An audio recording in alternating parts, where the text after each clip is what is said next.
What is up, everybody? Welcome to another Sunday Trialogue. I am joined by my co-hosts, Ethan Indigo and Ricardo Calvario from the Natural Philosophy Institute. Guys, go ahead and introduce yourselves. Let's go with you, Ethan, and then we will talk about what we brought.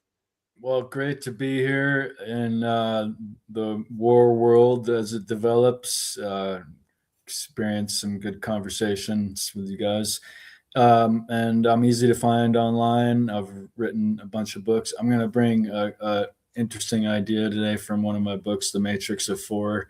Hope people check that out. And yeah, easy to find online. And again, appreciate you guys. Awesome. Ricardo, go ahead and tell them where they can find you and what you've been working on. Good morning. So you can find me at X at Ricard Calvary 1. You can find me at the YouTube of Institute for Natural Philosophy and the YouTube for the Shaman and the Philosopher. I think we're going to start doing lives now because I don't have the time to edit and it's much simpler to do such. So I would like also to recommend our sister podcast, Universe Unveiled, done by Sarah and Jacqueline. Go and check it out. And my two books that are The Resonant Earth and Stardust that you both can find at Amazon or at top of my page on X with the links.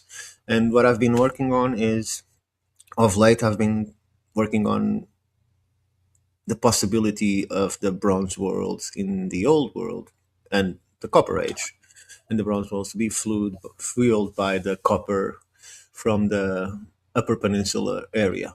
So, although today I expect to speak a little bit about the moon because it's going to be the topic of one of my guests, and so just a few tiny pixies that you can tell me what you think about them, but in some time.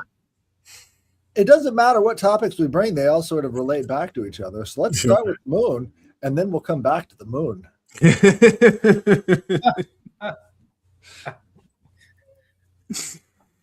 So, if you're putting me first, what I have to say is quite simple. I want to put these little things in people's minds in relation to what we think about the moon.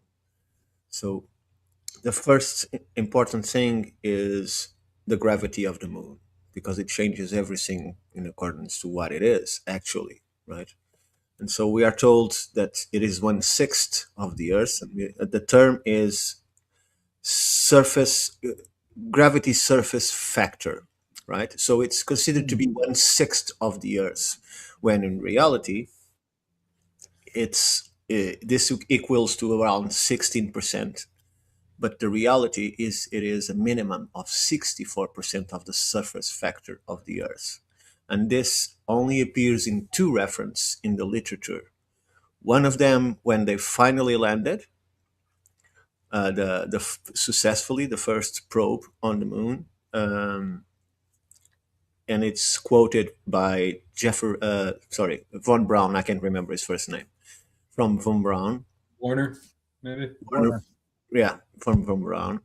And is quoted by a science magazine that, if you look for my paper on the moon or the videos that I have on my channel, that is in 3 parts, you'll find the exact references where to find these two sources of the 64 minimum gravity of the surface factor of the moon. The other thing I want you to consider is this. They tell us the moon has no atmosphere, right? So before the people landed there, people were writing in science magazines and the newspapers and the television that they would be able to get there and do amazing things like endless flips because there is no weight. They could jump 2 meters into the air. The golf ball that you're going to be thrown would disappear into space from the surface. However, when they actually got there, and there is footage of this, so there was this astronaut that was going to do a jump live on TV, right? And they were expecting him to go incredibly high. And when he does a jump, what happens is he jumped exactly what a normal human would jump on Earth. So why is that? It's very simple, because if you read the data, the weight of the suit was exact compensation for the remaining 26% of the weight that would make him weigh the same on Earth. So with the suit, he was weighing exactly the same weight that the human would weigh, or him would weigh on Earth. So when he did the jump, all he could do is about 30 centimeters. That's all he could do. And he tried 2 or 3 times, and that's all he could do. Now let's move to the aspect of, if no gravity, we shouldn't have any marks on the moon. No tracks, no footprints, nothing. And let me explain you why. Because before they go there, they decided to do the experiment of what happened. Because some would say, oh, they will sink into the dirt. Others say, no, there is no air, so the dirt will be compacted because there's no air to separate the molecules of the dirt itself. And so they prepared the bowling ball on top. This was done by university and was done by NASA afterwards. So they had this vacuum chamber, right? And so they hang the ball inside with a pin that can be disconnected. And in normal air, they drop the ball with what they consider to be similar dirt to the moon. They drop the bowling ball, and the bowling ball comes down and creates like 3/3, 1/3 of it gets submerged on the dirt and creates a crater around it, right? Expected. So then they take the air out of the chamber and repeat the experiment. And once the air was taken out of the chamber, they released the same bowling ball again, and the bowling ball bounced from the dirt on the base because there is no air. And there is no air, there is no molecules to separate the dirt. So it's so compacted, nothing can go through because there is nothing to go to, because there's no air that allows the movement of the molecules. It's completely compacted. And yet we have rover tracks, we have footprints, we have flags stuck into the surface. So what I'm trying to say here, and most people are now thinking, yeah, they never went to the moon. No. Not just that, but the dune buggies, when it was spinning the tires or whatever, you could see the but it fell cocktails. back down. It fell back down, right? Now, if you're thinking about what zero gravity environment would be like, would there be static electricity? Well, there's a lot Zero of electricity atmosphere in space, but is there static electricity in space? That's in a vacuum. Do you have static electricity? I don't think so. Unless, yeah, I don't think so. That's But the point is this: I'm not trying to say that they didn't went to the moon. I'm trying to say that the moon is much higher gravity and there is an atmosphere. Because if there weren't, none of what we've seen would be possible. More so, if we look where they decided to go, it's valleys. And they decided to go to the valleys. And this is all explained in the literature that you can find either on my paper or on the 3-part video that I've done. Because the pressure is higher. So the suits didn't need to be so robust because they needed the suits to be light. The suits don't weigh the 80 pounds that we are told, not even close. They are much lighter.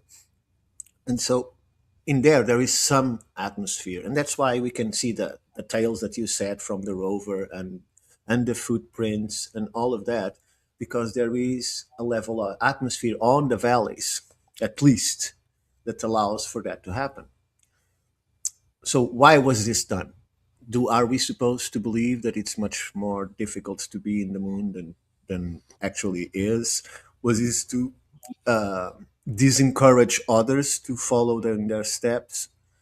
Right? Because the first problem they had is what's called, and I think I have an image for people to understand this. It's called I better open the image first because it's easier to share.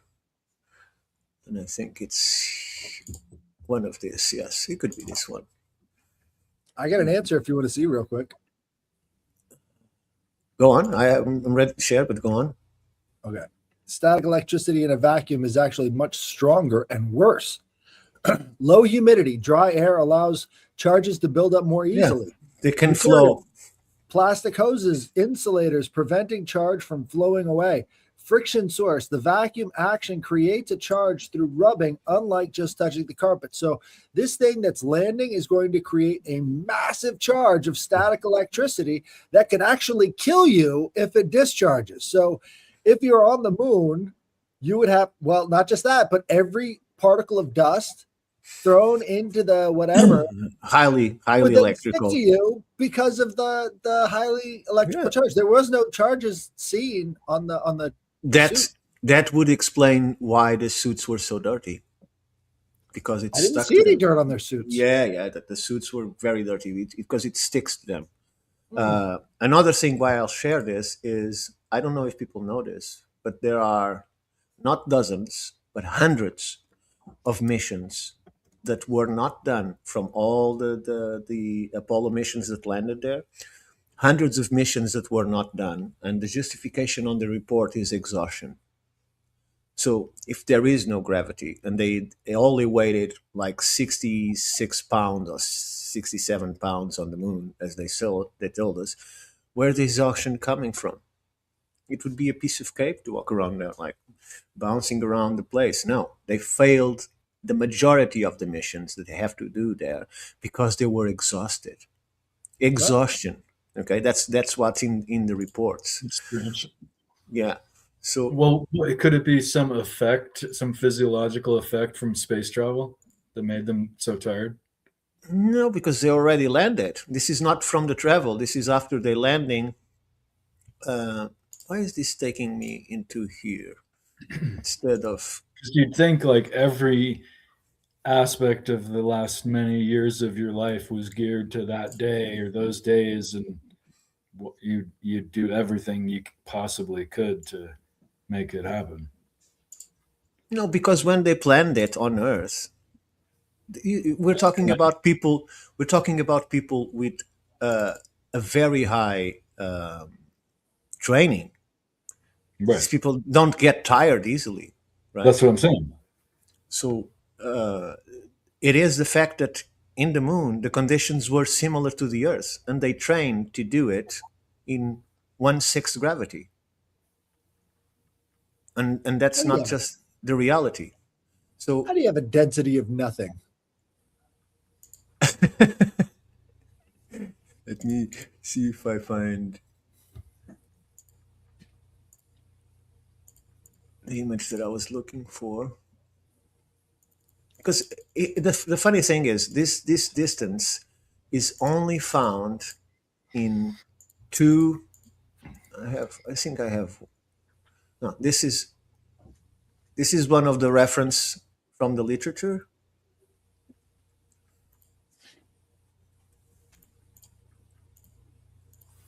But I have here a diagram that I hope I haven't passed yet. Because the most important thing to go to the moon is the neutral point.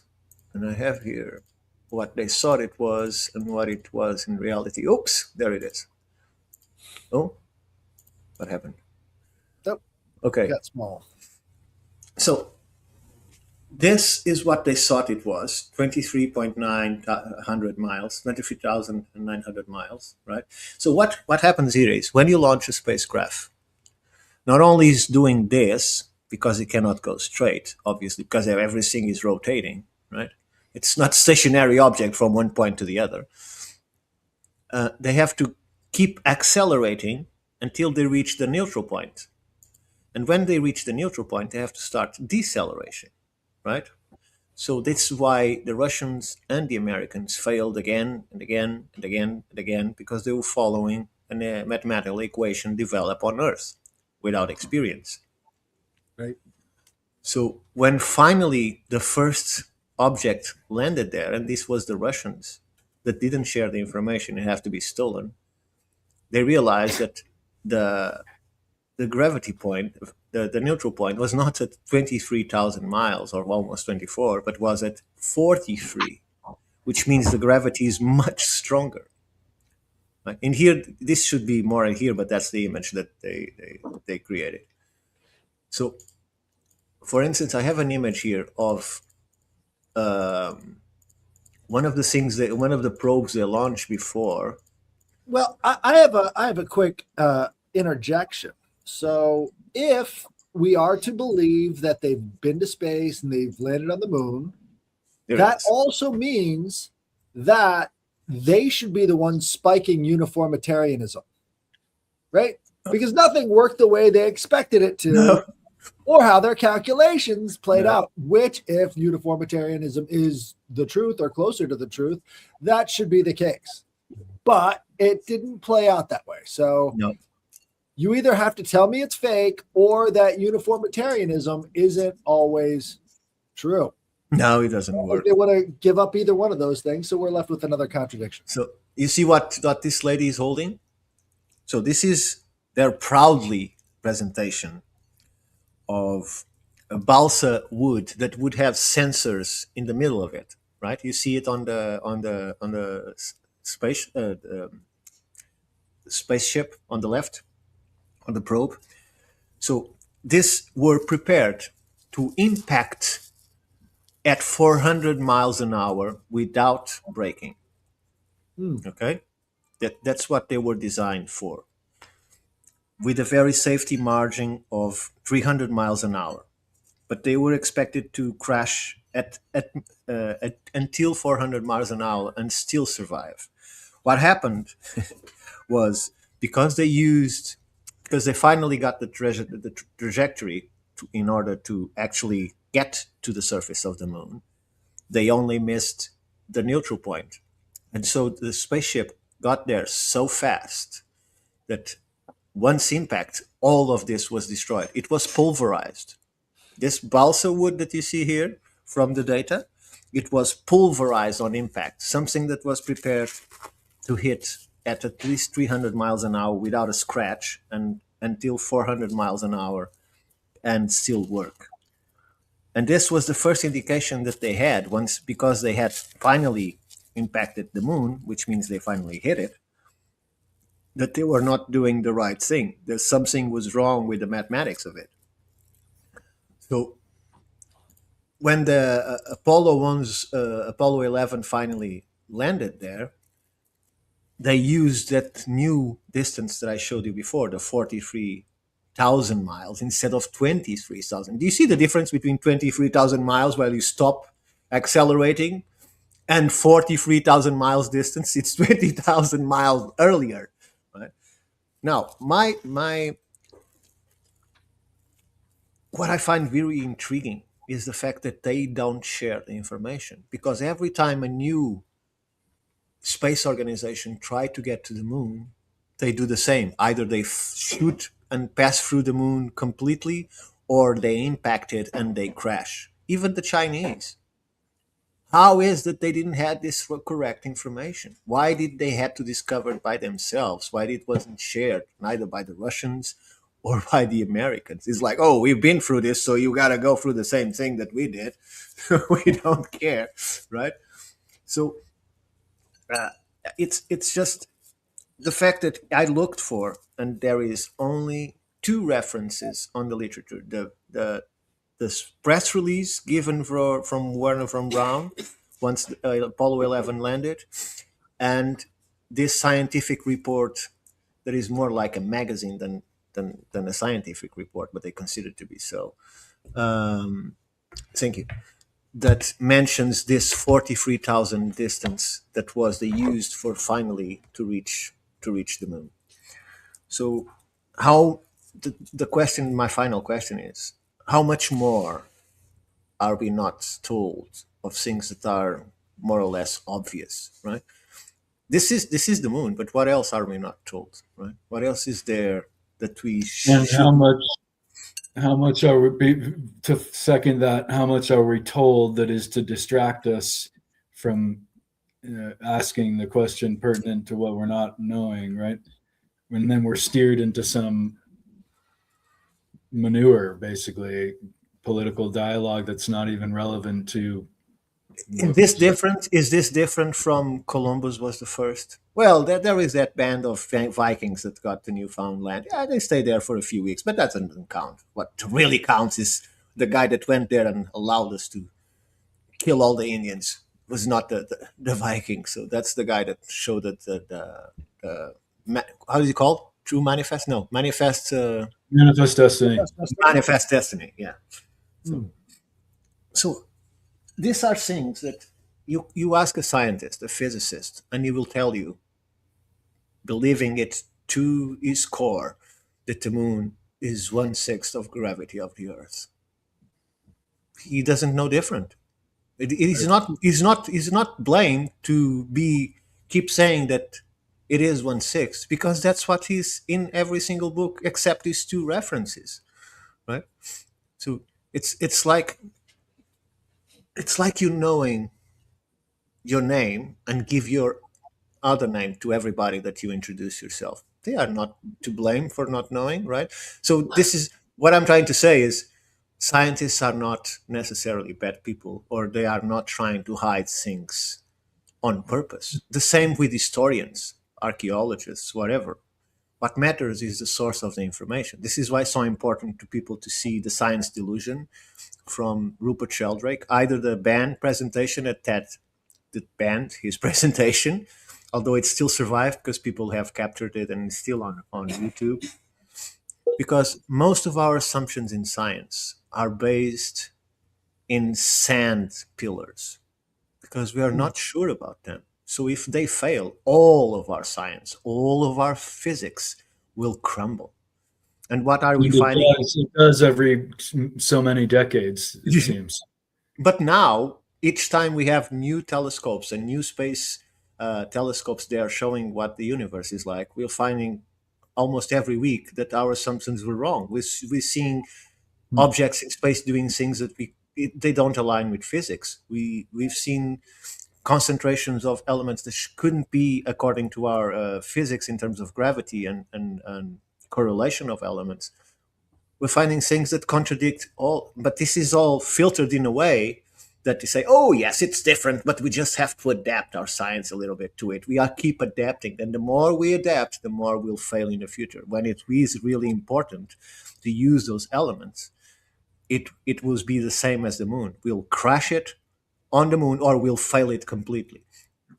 It's interesting you bring up that idea, and I've noticed that if you bring up the term physics, people have no problem with it. If you bring up the term metaphysics, it sets off alarm bells and prevents them from really engaging. I don't know why, but that word has been appropriated into the woo-woo place that people don't want to talk about metaphysics. But you're literally, or we can ascribe metaphysic attributes to these cosmic instances. So- and another so one you- I've noticed too is patriot. If you say patriot, people freak out. So to find where at least the beginnings of where are these subjects being prevented from true study. If people are alarmed about even the word, it's inclination of that. I think I forgot what I was going to say. Sorry. I just thought it was a good point. I focused on what you were saying. Your idea is great, and Oh, I was going to say that isn't physics completely based on metaphysics? Isn't the base of physics metaphysics? Right. Well, Is certain. why is it that it is not woo-woo to say that there are brains dividing dimensions? That's what I call them, brains. So these brains are the membranes that in quantum physics divide realities, right? Dimensions. So, and they mathematically find at least 11 to 13 brains dividing reality. We are in between one of those brains, and what we experience is between two of those membranes that they call brains for some reason, right? And this is what we can experience with our senses. However, reality includes all of those 11 to 13 brains. and that's the complete fabric of reality as they can see it now in quantum physics and in terms of mathematical results, right? Isn't that woo woo? Because they cannot see it, they cannot prove it. It's just a mathematical conclusion. It's just what matter adds up, interactions between atoms and electrons, what they find in the Hadron Collider that's called CERN. So my point here is, are we basing all our reality in unknowns or mistaken concepts? And it still works. I got a great example of that. So we just got done doing an interview with this guy Ashish from Phoenix, Arizona, and he's very. Did you watch that one? I haven't finished the entirety, but he blew my mind in the first 15 minutes and continuously in regards to other things. Sorry to interrupt, but just for everyone that hasn't seen it, this is a great one.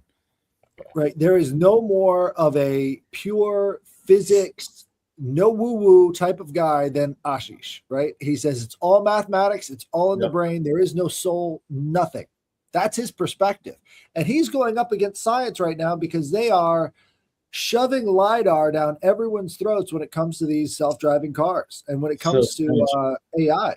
Right. So the whole idea here is that they're so committed to LiDAR and they can't expand their perception enough. They got their blinders on, at least, or if not implemented blinders. Sorry to interrupt, Headless, but yeah, great. No, yeah, and he's talking about this cloud of lasers being ineffective at motion driving. Like if you're talking about LiDAR to pick out these artifacts out of the soil, perfect.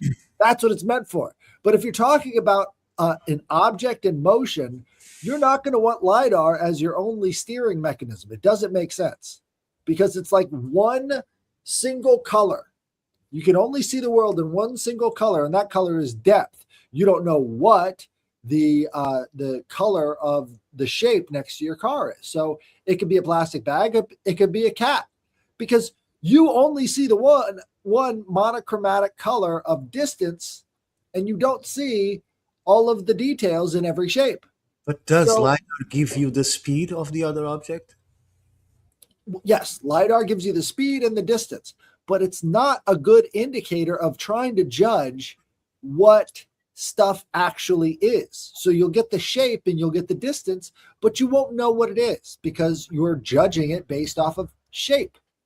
And not all shapes are the same, but you can kind of take the shape of like letters as a human being. Are you a letter or are you a human? You see what I'm saying? So like, having this thing judge the world in monochromatic is not a good way of steering a car, but because it's invisible and because it's futuristic, they've committed trillions of dollars in future contracts to LiDAR.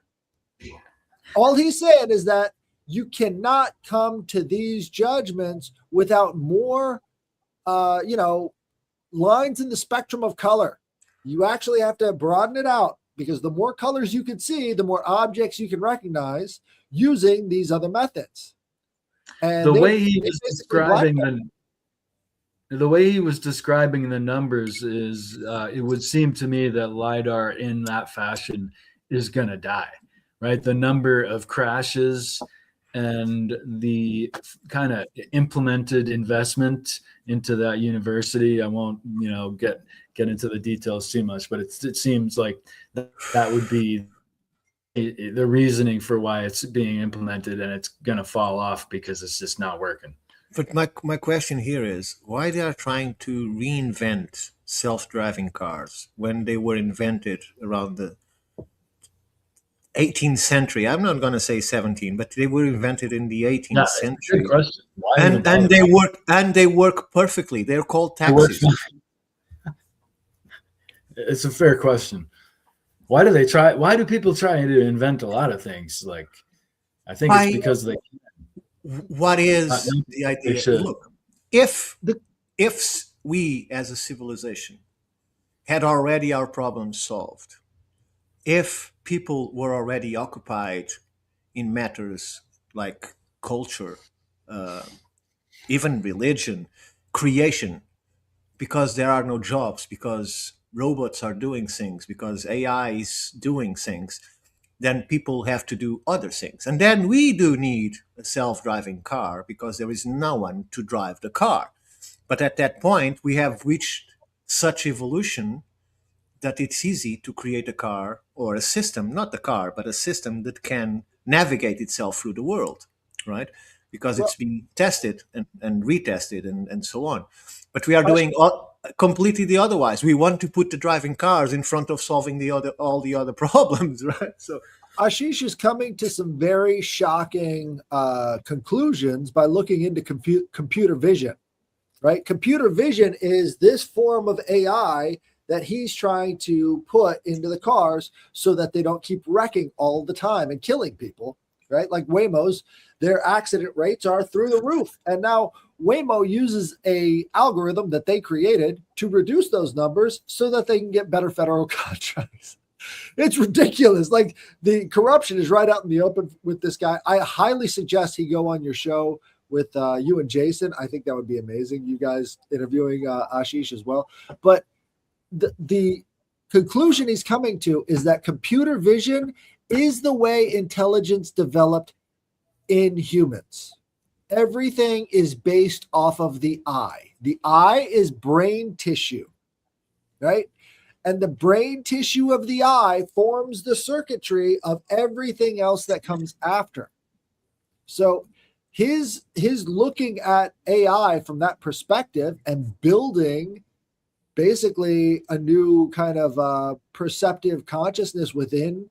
Well, I mean, it's hard to identify consciousness, but a new form of perception on intelligence. This is why GUIs, all these different, what are they called? I'm blanking out. Okay, so you've got two forms of memory, right? You got RAM and you got solid state. And then there's the graphics card. ROM and RAM, right? Yeah, the graphics cards are being used by all of these AI companies because it's simulating the same intelligence as the brain with microchips. It's a graphical card. It uses graphical data. Again, this is all being driven by video games. But the basic idea is that the eye forms intelligence first, right? And if you take it from that point, they're actually building real AI versus the fake AI, which is these large language learning models. Large language learning models benefit like 70% when you introduce visual stimuli to them. They can actually start to describe things better. What's that? So all of this intelligence is based around the eye and vision. And that's what drives evolution, apparently, is perception and vision. If he's right about that, that's incredible. That was actually God Smiley Judge, I believe, or whatever, just mentioned something, and that was what really blew my mind. And what you just said, what first blew my mind about Ashish was that some of the first life forms were in part tails to move and optic sensors. And light detectors where is there light or not? That was basically their function, not any more detailed than that. And that was the first, what is it called? The first how's the first computer programs are basically binary code, right? And that he pointed out that being the first binary code of on off, light there or light not there of the optic nerve of first life form. I thought that electricity, no electricity is as dumb as that. Right? Mm-hmm. And you are trying to obtain, because this is what Headless is, I think he's trying to say. When I look at where I am, I don't need a mathematical equation to tell me how far is that table, right? Or what objects do we have in front of me and what do I have to do to avoid them? Because all of that is instantaneous. You obtain that instantaneously, right? However it is processed, right? Especially thinking that the brain works at the speed of a horse-driven chariot. That's the speed of the brain, the electricity on the brain. That's how it works. Some people might think that it's all very happening very fast. No, the brain works extremely slowly. That's why when they started doing the first computer, they say, "Oh, this is much better than the brain. Look at the speed of the processing." The problem is we don't work with zeros and ones. We don't work with electricity or no electricity. There's something above it. Well, I think That's you hit it on the head when you started it off. You said it's like electricity, no electricity. Well, what if that electricity is light? Like all the ancients knew of light as like the bringer of life, and the eyes are what's processing the light, and that's the first place that the intelligence is sparked is through the eyes. Whoa! So there is something really deeply spiritual about the eyes when you take it in regards to this eternal life source, which is light. It's almost like our perception of light is what brought us life and intelligence, and all these things have built upon the perception of light. And think about the when you're talking about conception, you've got the calcium ion reaction when the sperm is introduced to the egg. It's light. light. It's the very first light. It's starting the process of life. And what did the Greeks have as their ancient god of beginning of everything? Phanes protogenos, light, the firstborn. You can't get much more on the nose than that. But the way he's describing it is basically this: you have to be able to interact with your environment to be intelligent.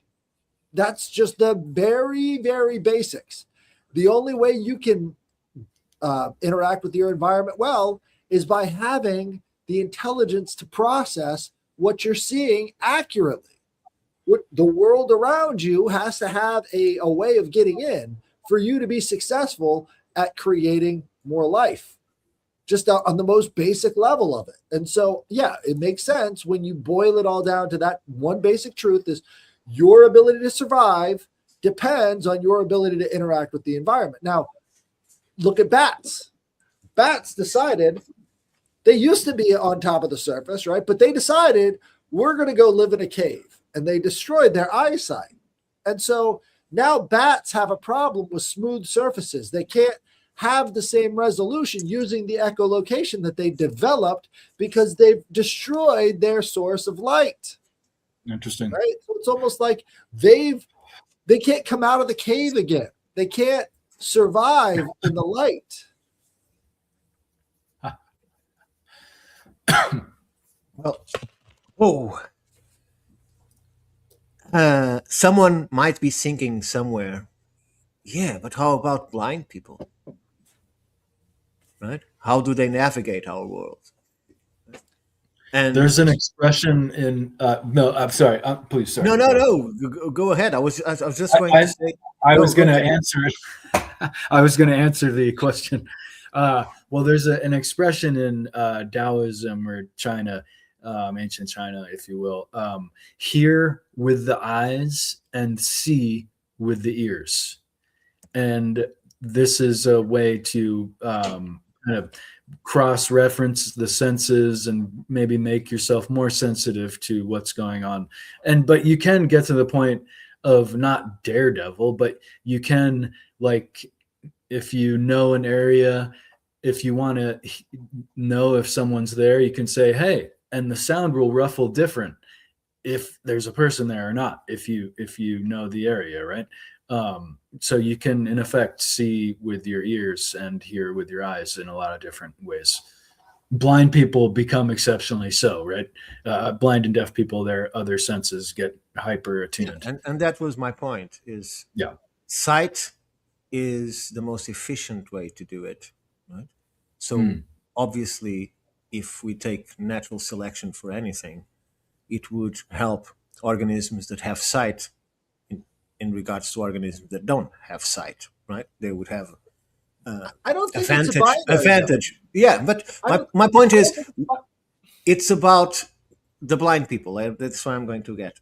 In the absence of sight, it's the combination of your senses that allows you to navigate the world in a less efficient way, but they still allow you to navigate the world, right? And I think that's how AI is right now. It's kind of using a lot of external things to sight in order to understand where it is. and how to maneuver from those meanders, right? All in a basic system that is electricity and no electricity, which delays the whole process no matter how fast they make the processors. That's why a quantum computer that doesn't depend on electricity and no electricity is much similar to the functioning of a brain, right? Because it can calculate in numbers things at the same time without depending on just a zero and a one. It's doing it multiple and multiple, hundreds of thousands of times, right? And I just want to finish that what you said make complete sense to me in terms of the graphic cards. They are not using CPUs. They are using GPUs. They are using graphic cards to compute. Even the new supercomputer, super AI from NVIDIA that costs $6,000. There is this small box that they just presented. Doesn't have a processor unit. Doesn't have an i5 or i7 or i9. None of it. It just have video cards in it, right? Computer vision. And Vision. And that makes sense because I have been wondering why is AI only using video cards and not processing units, right? Now think about this. If it is all visual and it takes it back to the human brain, why is our brain so much more efficient than all of this hardware? Like, why is there so much more energy going into these things as opposed to these brains that are doing it a lot better than these graphics cards? Maybe because I think that the easiest explanation, doesn't mean it's real, the easiest explanation is that they are trying to use this computer unit, this processing unit that is video cards, doing everything. And our brain is not doing everything. Our brain is just interfacing. And if it is just interfacing, it doesn't require that computing power. This is where the divergence happens, because he doesn't accept that there is an interfacing activity. Although, we do have stuff like this, which kind of proves it.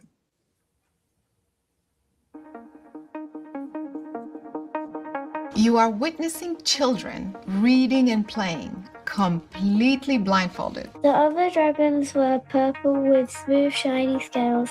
It might seem like a magic trick, and when I first saw it, I thought the same thing. This can't be true. But what if I told you that you too can train yourself to see without your physical eyes? Jumbo, that's fair. Anyone can do this.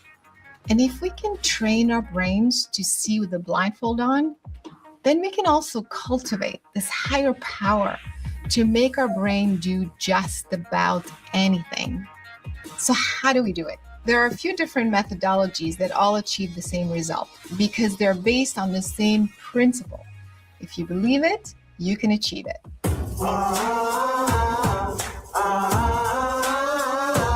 I can do this. Anybody can do this. Everything's your attitude. Green, excellent. Pink, marvelous.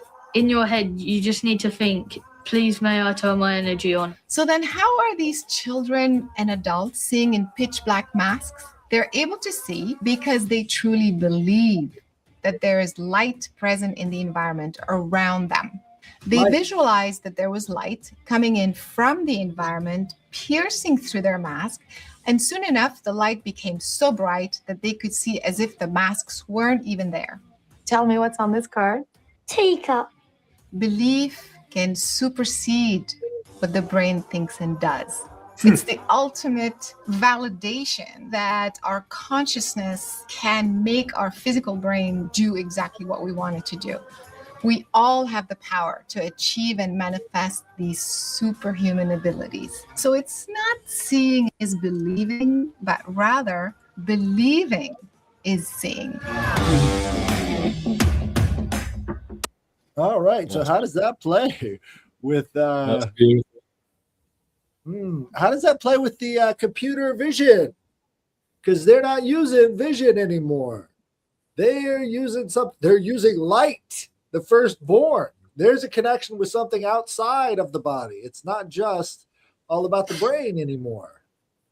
Just a curiosity, are there any papers related to what we just saw? Yes, lots. There are? Okay, I have You haven't heard? Oh, Rupert Sheldrake helped start this group. The Mindful community was on several podcasts. Oh, I'll hook you up with the website. Yeah. Thank you. I used to receive his newsletter. I don't know why I don't receive it anymore. There's a bunch of weird stuff going on with Sheldrake. We keep trying to get him on the show. Well, he was kind enough to. Well, in fact, the Moon paper. He was kind enough to read it, but he didn't comment on it because he said it's off. Is find it interesting, but it's off his area of interest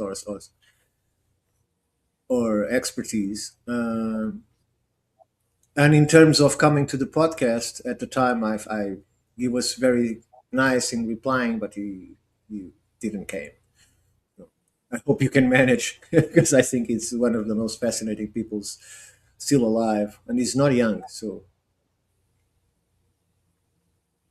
well, a lot of what they do is geared towards children because they don't believe that adults have the belief ability to get to the place of actually believing that light is entering through the mask. So if they can't believe it, they can't see it. So how does this fit? Tell me, because I'm off this subject.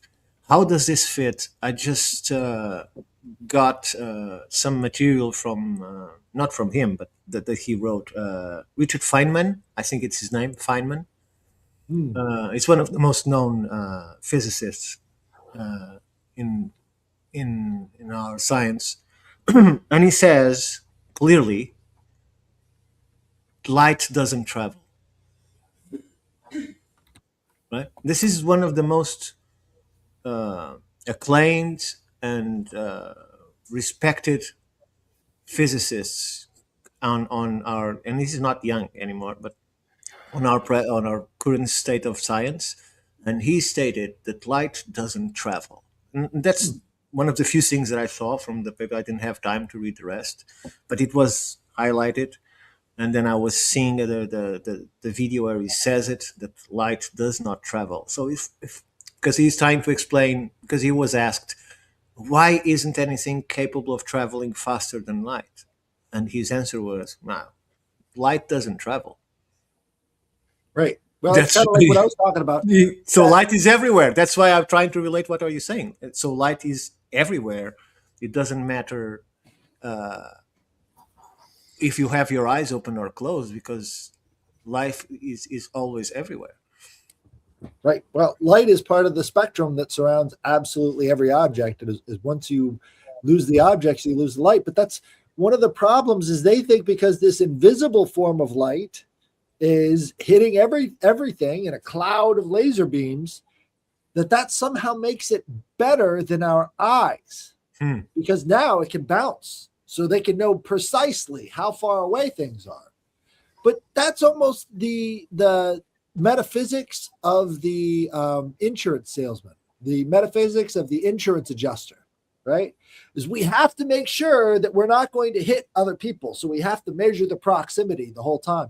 You're not doing that when you're driving your car. You're relating things as they relate to other things. So you're not trying to figure out how many meters down to the centimeter you are away from the car in front of you. You're relating where it is in relationship to other objects as you're moving past them.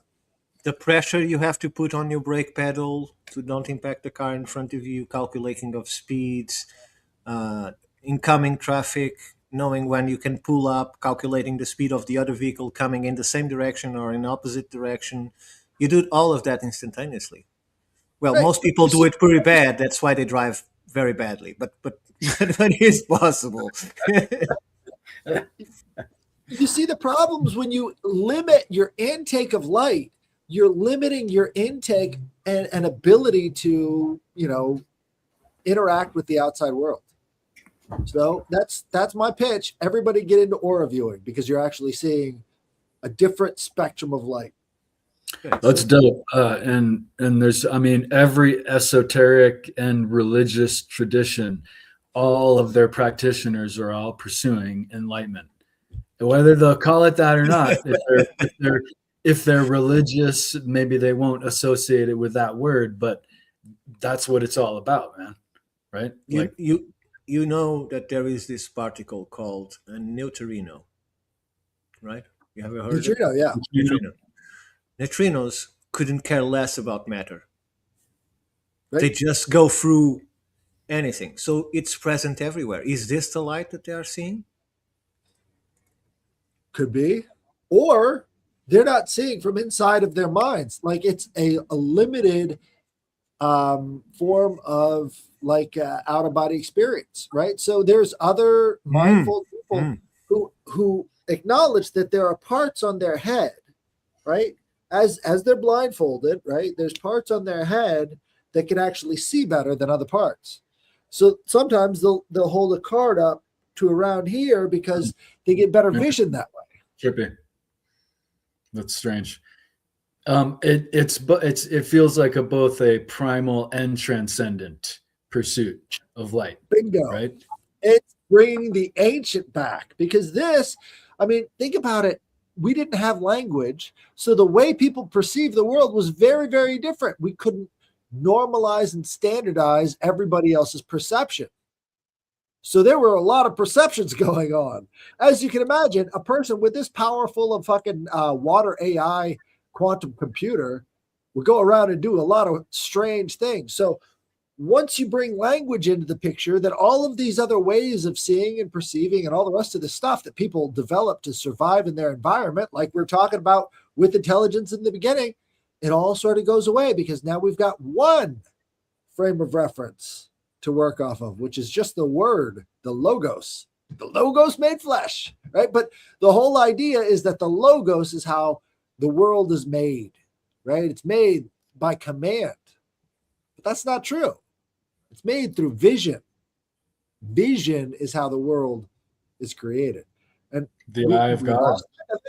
Right. We lost sight of it. We had Fanes protogonos, where the egg is entered by the sperm or the snake. There's a massive flash of light. And then, this is the beginning of life. I mean, they're describing something right there that we're talking about today. It's light, the firstborn. So, how could we get off of that? Well, we're not thinking about vision. We're not thinking about perception. We're not thinking about observation. We're now thinking about the word and what we can get with the word. And I think it's less about belief as much as it is about acknowledging, right? Acknowledging that there are other forms of perception.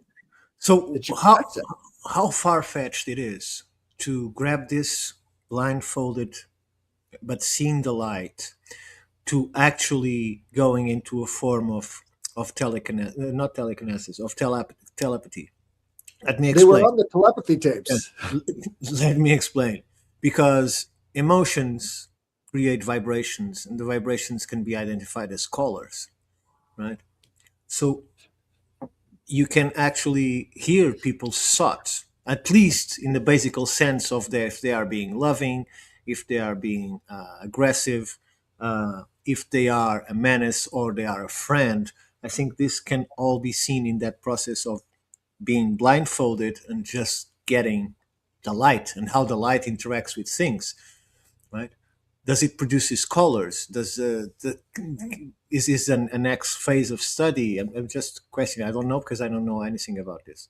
Well, I think it's a matter of for instance, the reason why Sheldrake, as you pointed out, Ellis, worked with young people is because us old folks, we have more likely blockages in our belief constructs. We've set forth concrete principles on how we look at things, some of them rooted in trauma, right? So we're not going to, and some of them rooted in traumatic training systems as religious kind of repress any notion of our intuition or psychic being a witchcraft type of thing, right? So I think, right, we got our blinders on. As soon as we address the fact that we do as individuals have blinders on, we begin to remove them or decrease their angle, right? Open up. I think. But yeah, I think that's an example of why he would work with young people, is because it's just more likely that we're blocked in some manner. They say it in the book all the time. He blinded their eyes, right? So you're not allowed to see outside of it. So it's like it's taking away the free will. The less vision you have, the less free will you have. And easy using in all of this group of young people that are being studied in this. Did he pick any blind people? Yes, that's actually how they develop the program, is through blind people teaching other people how they're capable of seeing and how they're doing it. So we now evolve from this idea that a blind person can be taught to use parts of his brain as a sonar to actually, that's one form, bring definition to the world instead of LiDAR images like sonar that you get, right? Well, that's the thing too. They have a form of LiDAR for those people who cannot see. The people who cannot see still want to see, right? The clicks and stuff, it's like one color. It's all monochromatic. This is why they show sonar in monochromatic terms, right? So when you're bouncing stuff off of other objects from the source, you don't get as much definition as absorbing the actual light itself, right? So it's all very one-dimensional when you're talking about bouncing vibrations off of stuff. Like that would include lasers and sonar. This is something different. This is taking it in, right? I think that's the real dividing point is, between the Eloi, the people who have to be projecting all the time, the ones in the darkness, and the people who are talking about the light, those are the ones taking it all in. It's okay to be vulnerable. It's okay to do these things. That's how you grow. Is there any image of how they think that the children computer vision are watching? Are watching the world? No, they have no idea. Like they've done EEG scans and stuff like that, and they'll see that there is more activity in the areas where the kids say they have the strongest vision. Right? I almost think that there is some sort of trick to them telling the kids, don't worry, there is some small light of coming through. And that tricks their conscious to go, oh yeah, I can do it then. Yeah, you can do it then. Trust me. And they... Oh no, Ethan. He's up at the worst time. No, he's absolutely right. That's what they told the kids first. What they told the kids first was that we're going to leave a little crack right here, and there's going to be enough light for you to see. And the kids were like, okay, but there was no crack. So they were just lying to the kids, and the kids just believed that there was a crack and there was light coming in, and that light allowed them to see everything. There's an expression that we use to share Tai Chi, to teach Tai Chi. People inevitably will ask a certain number of questions. One, how do I sense Chi?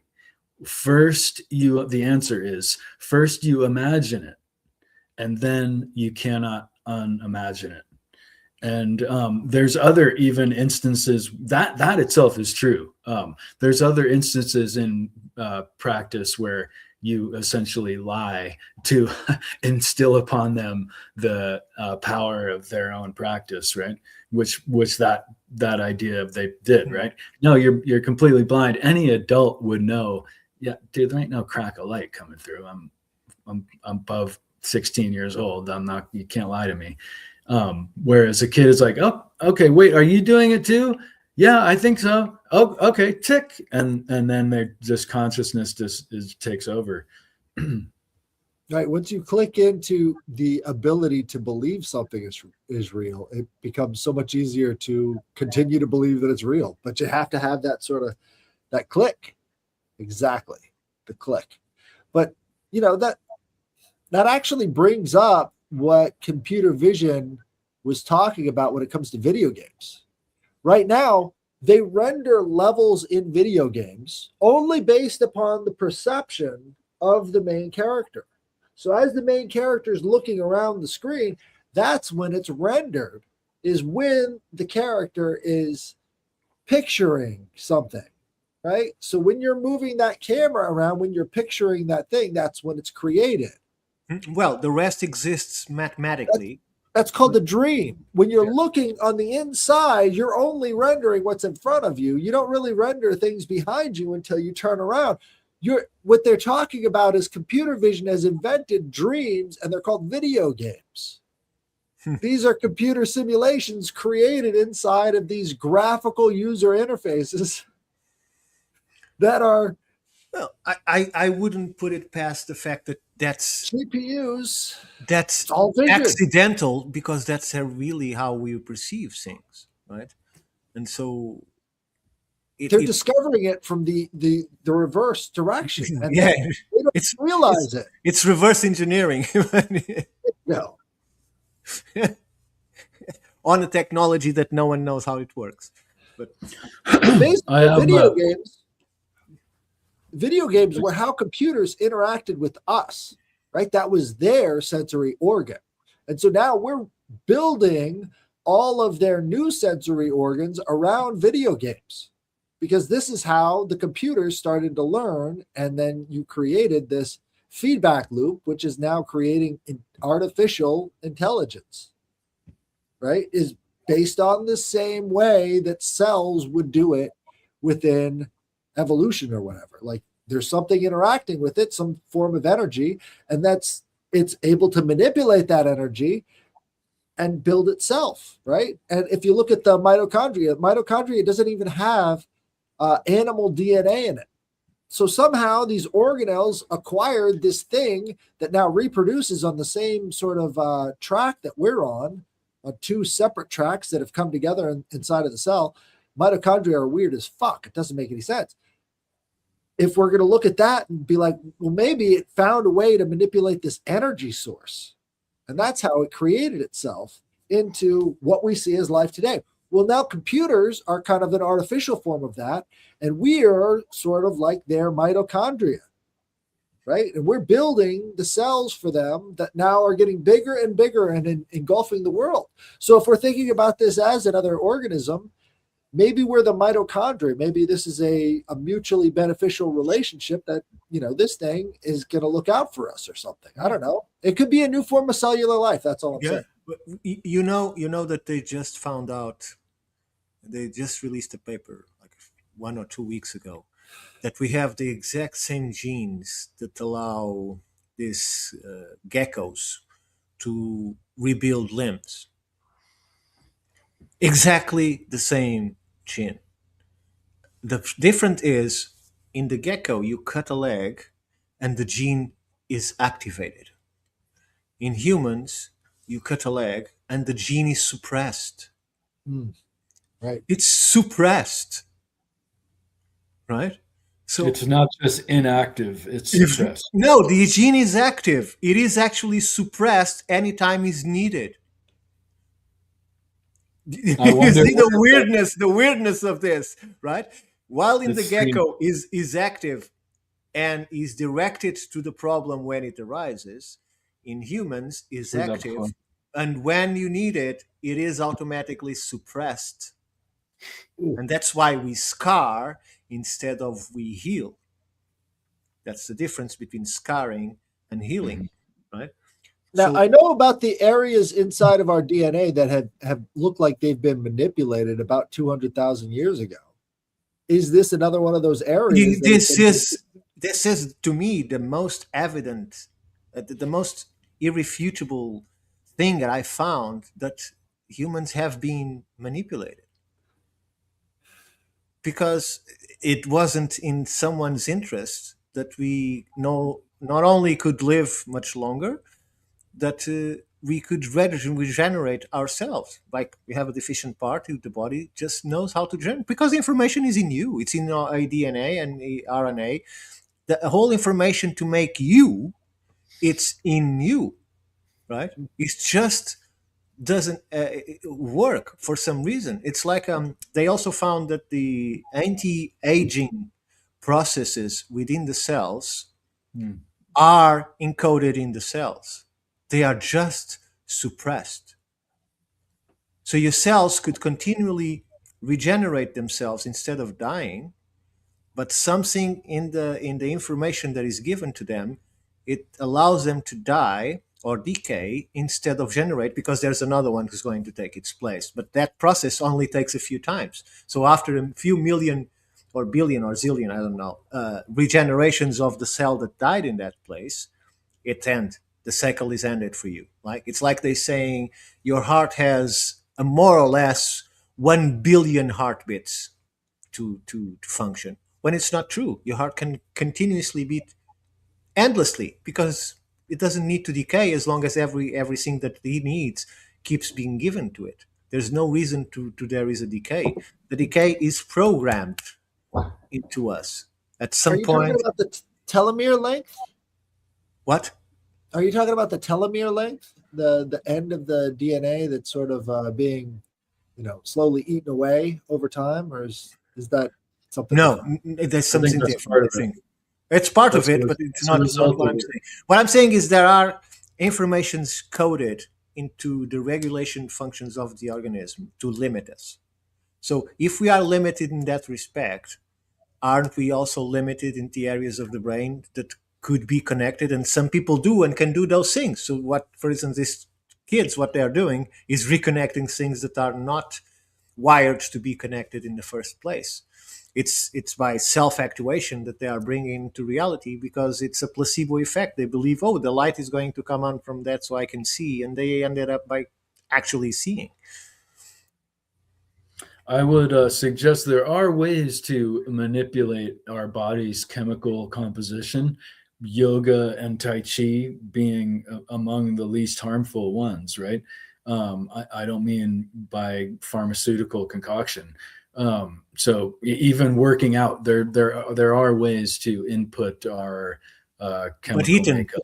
Are and trigger- those ways, were those ways invented because it stopped being natural? I don't refute your idea at all. I'm just saying in the predicament Someone are- figured out how to get them back by these practices, right? Guys, we got a code red.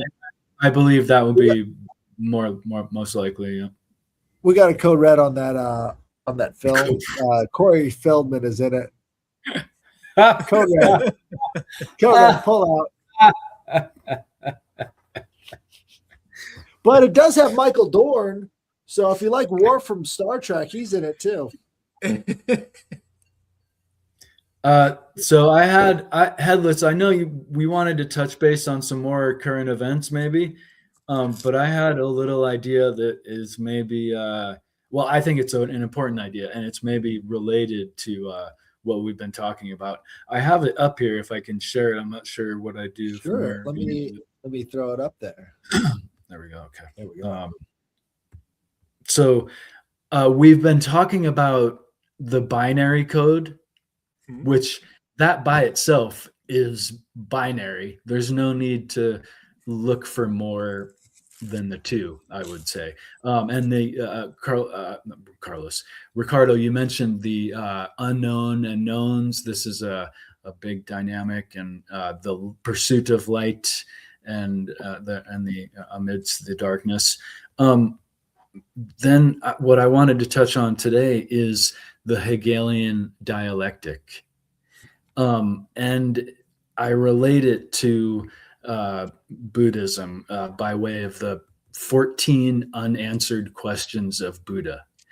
And this gets really super mathematical and kind of relates to the polarity or binary we've been kind of putting forth a bit.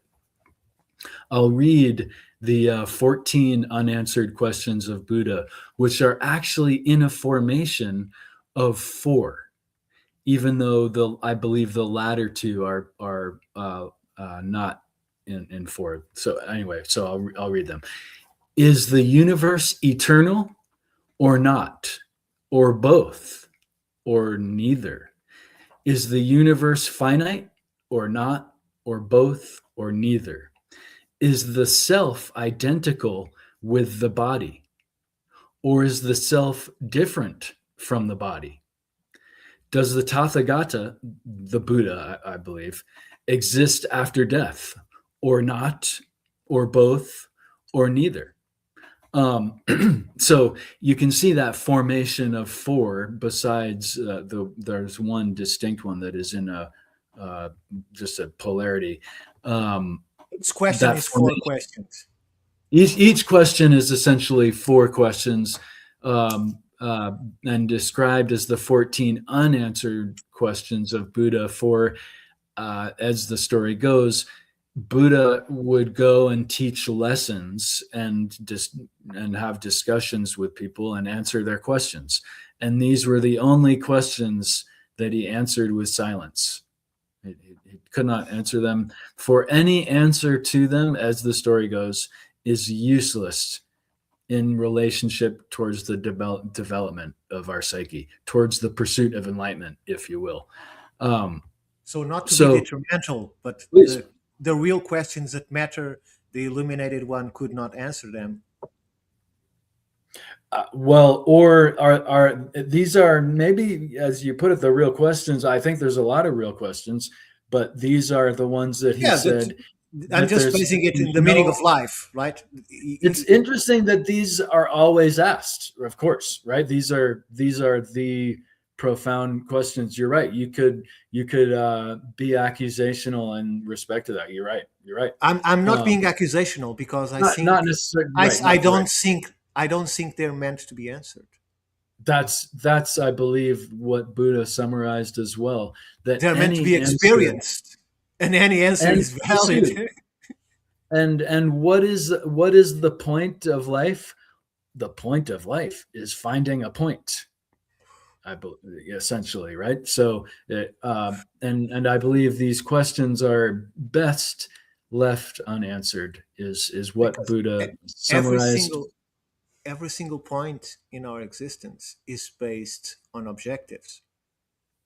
We always have an objective, and we move from objective to objective. And some of them can be quite silly, especially in relationship to any Buddhist principles or Christian principles, for that matter, right? Some of them can be quite silly. We're all just silly people.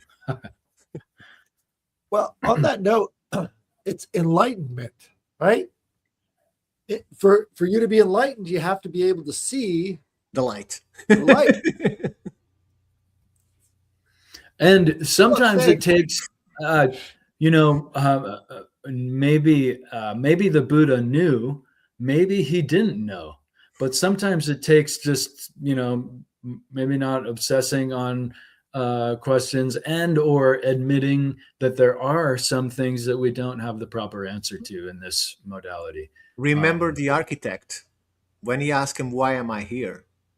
This is, what's the meaning of life? He answers, although that question seems to be the most important, it is also the most irrelevant. Right.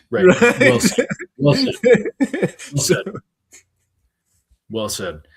So I share that because it's a quite profound subject just into itself, as we find here, just those questions themselves and why he didn't answer them is a quite profound topic, known as the imponderables of Buddha, or the 14 unanswered questions. But I really wanted to share them in respect to the 4 aspects, which are quite mathematical in their approach, and now relate that to the Hegelian dialectic.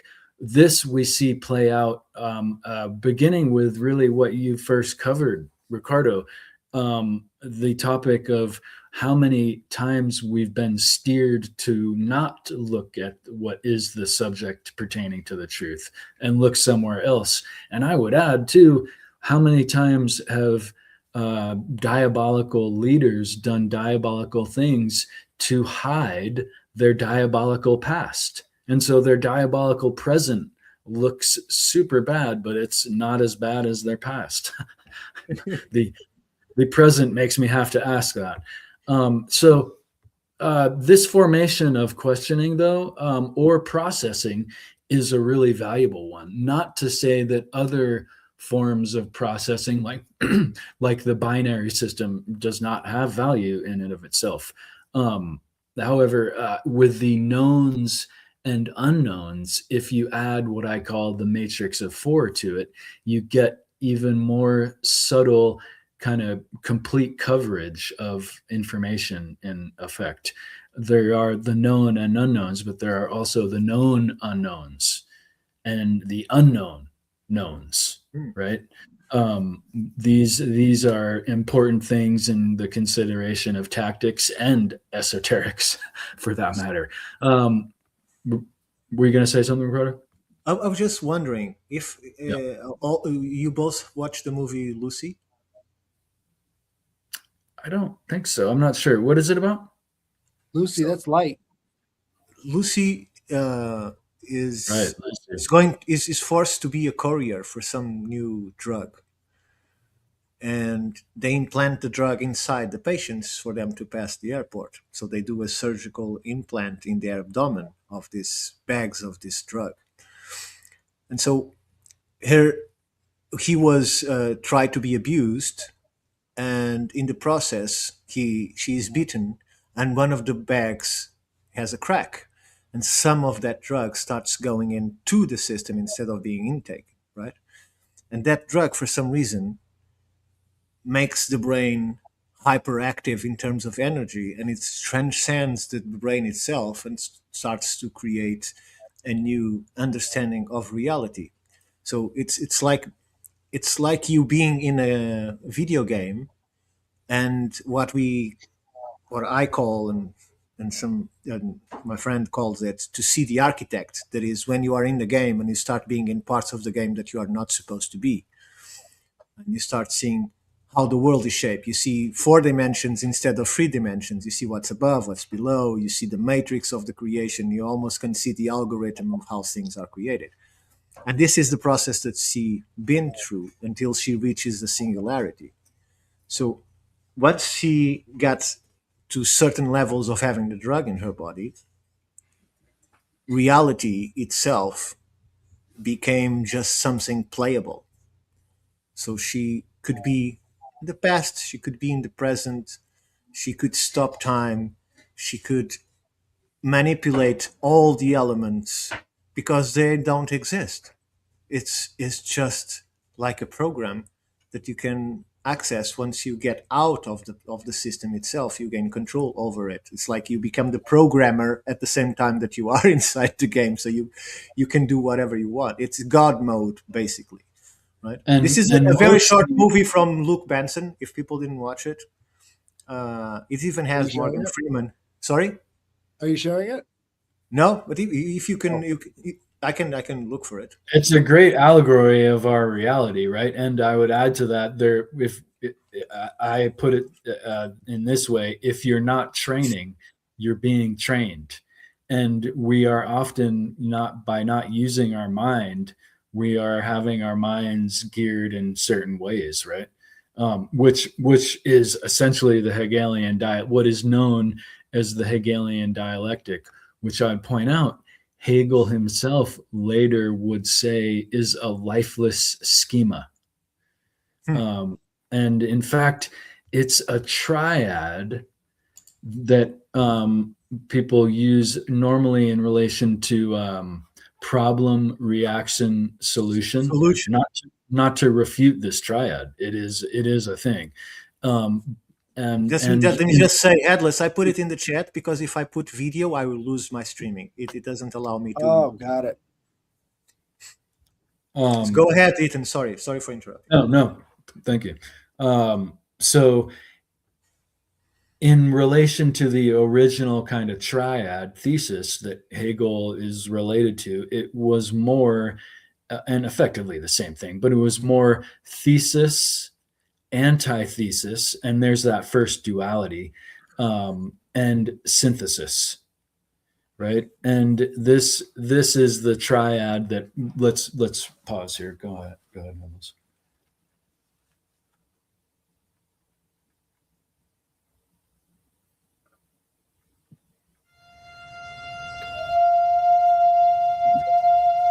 What happened? What did you do to my stomach? What's going on? We've merely slipped a little package into your lower tummy, and you're going to transport something very special to us.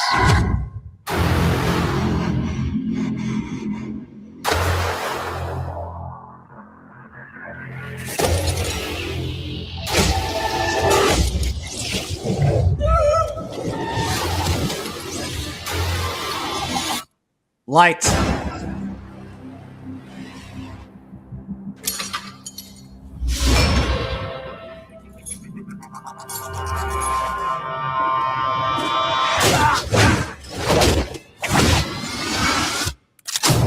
Hey! You speak English? No. You speak English? Yes. Take me to the hospital now. Life. Somebody put a bag of drugs inside me. I need you to take it out. It's leaking. It is estimated most human beings only use 10% of the brain's capacity. Imagine if we could access 100%. Interesting things begin to happen.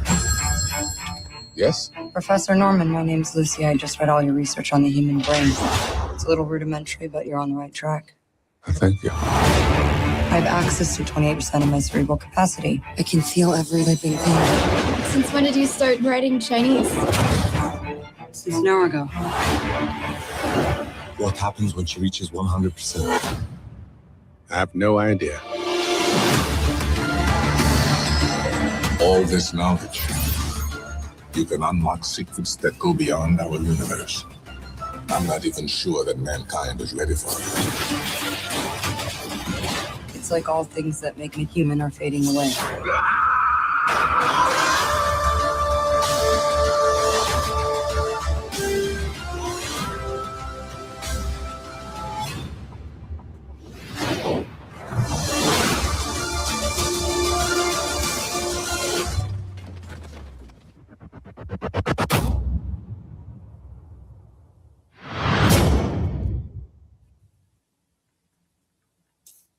The worst freaking state to live in right now. Oh, we didn't heard what's the worst state. It's planet Earth. Oh, it's Iowa. It's Iowa. So I have seen that movie. That is a fantastic film. And yeah, the potential that just really hits it on the nose. And it's Right. light. Well- You see the beginning, all is light. She becomes light. In light. Right. And one of the things that I noted it's important is once you get to this state of understanding of reality, life stops being valued because there is an understanding that it doesn't exist. It is part of the all. Either you are alive or not, you're still there. It's like our lack of respect. I try to be as good as a player in an open world as I am in life. I try to treat people correctly. I'm not shooting everybody. Most I know that majority, probably more than 60% of people go into games like GTA 5 or Red Dead Redemption and so on, and they kill everybody. They spend hours just sniping NPCs left and right. Why? Because they have this understanding that it doesn't matter. Because it isn't real. There's all projections of reality, right? So because everything that exists in another place, they can always be put there again. At the time you load the game, they will be there again. It doesn't matter. So I think that's what Luke Besson, when he created this, is getting to that point. That is, she understands that. Do you speak English? No. He kills the guy. It doesn't matter because it's all like a simulation. The real thing is not there. Right? And at the end of the movie, she becomes that singularity. Right. It's the whole idea of when man becomes God, there's nothing that will hold him back, and so there's no responsibility or whatever. And it's like, is that really how we got here? Is that what we're thinking about ourselves? Because it seems the opposite is true. Maybe there have been times in history where they've put brakes on stuff within the human genome. You've seen her change the color of her hair, change the color of her eyes, right? Increasing fingers in the hand, manipulating her own DNA and REN at will, instantaneously as anything else. Right. If you think about telekinesis in that way, like maybe it is possible to have an effect on your own DNA using your mental capacities to change stuff. And so, everybody thinks about macro level telekinesis. What if you could actually master telekinesis on a micro level? Isn't that actually way more powerful if you think about it. And I think that is the secret to immortality. Is the focus not on external things, but in your own body.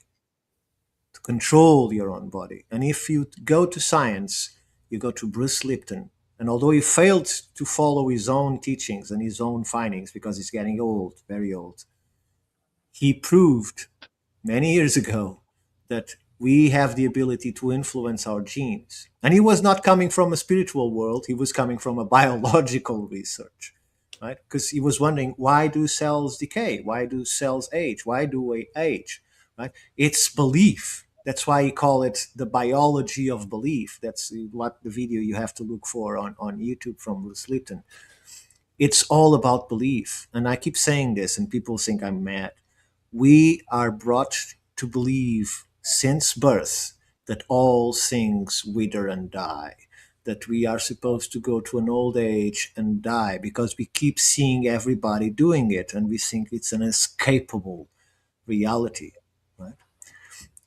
And I don't think it's necessarily true.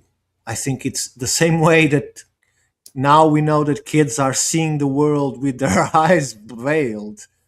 It's not that far-fetched to imagine that we can control our body because the information is there. And science, as we talk in this show, keeps saying that we have all of these mechanisms inside us. They are somehow suppressed or inoperational, but we can activate it. Wow. Headless, you were saying that use our mental capacity to go beyond those blocks. I would say use your real self. Use your interface to tell that to your body instead of using your brain, because we are not in the brain.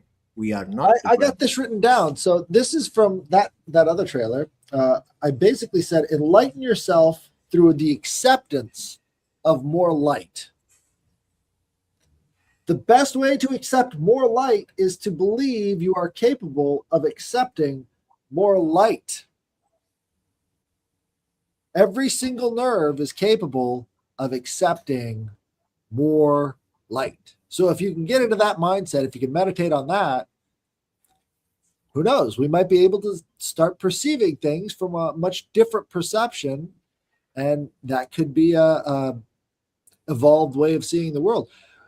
You know, the mind sight and all these other things, they don't take into effect. Basically, we have a brain all over our skin. Our entire bodies are not only, you know, visually based cells, but take into effect the electromagnetic spectrum as well. So if you believe you can take in these different forms of light and maybe you can perceive how that's affecting the world around you, who knows?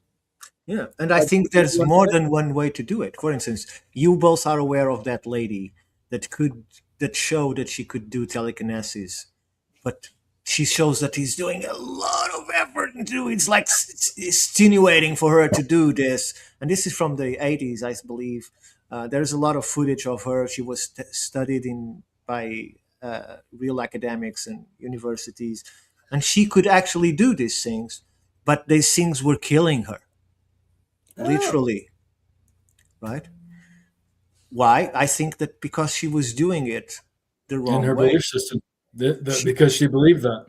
She was doing it because she thought she had to strain herself in order to produce that kind of energy. That's how she got to it.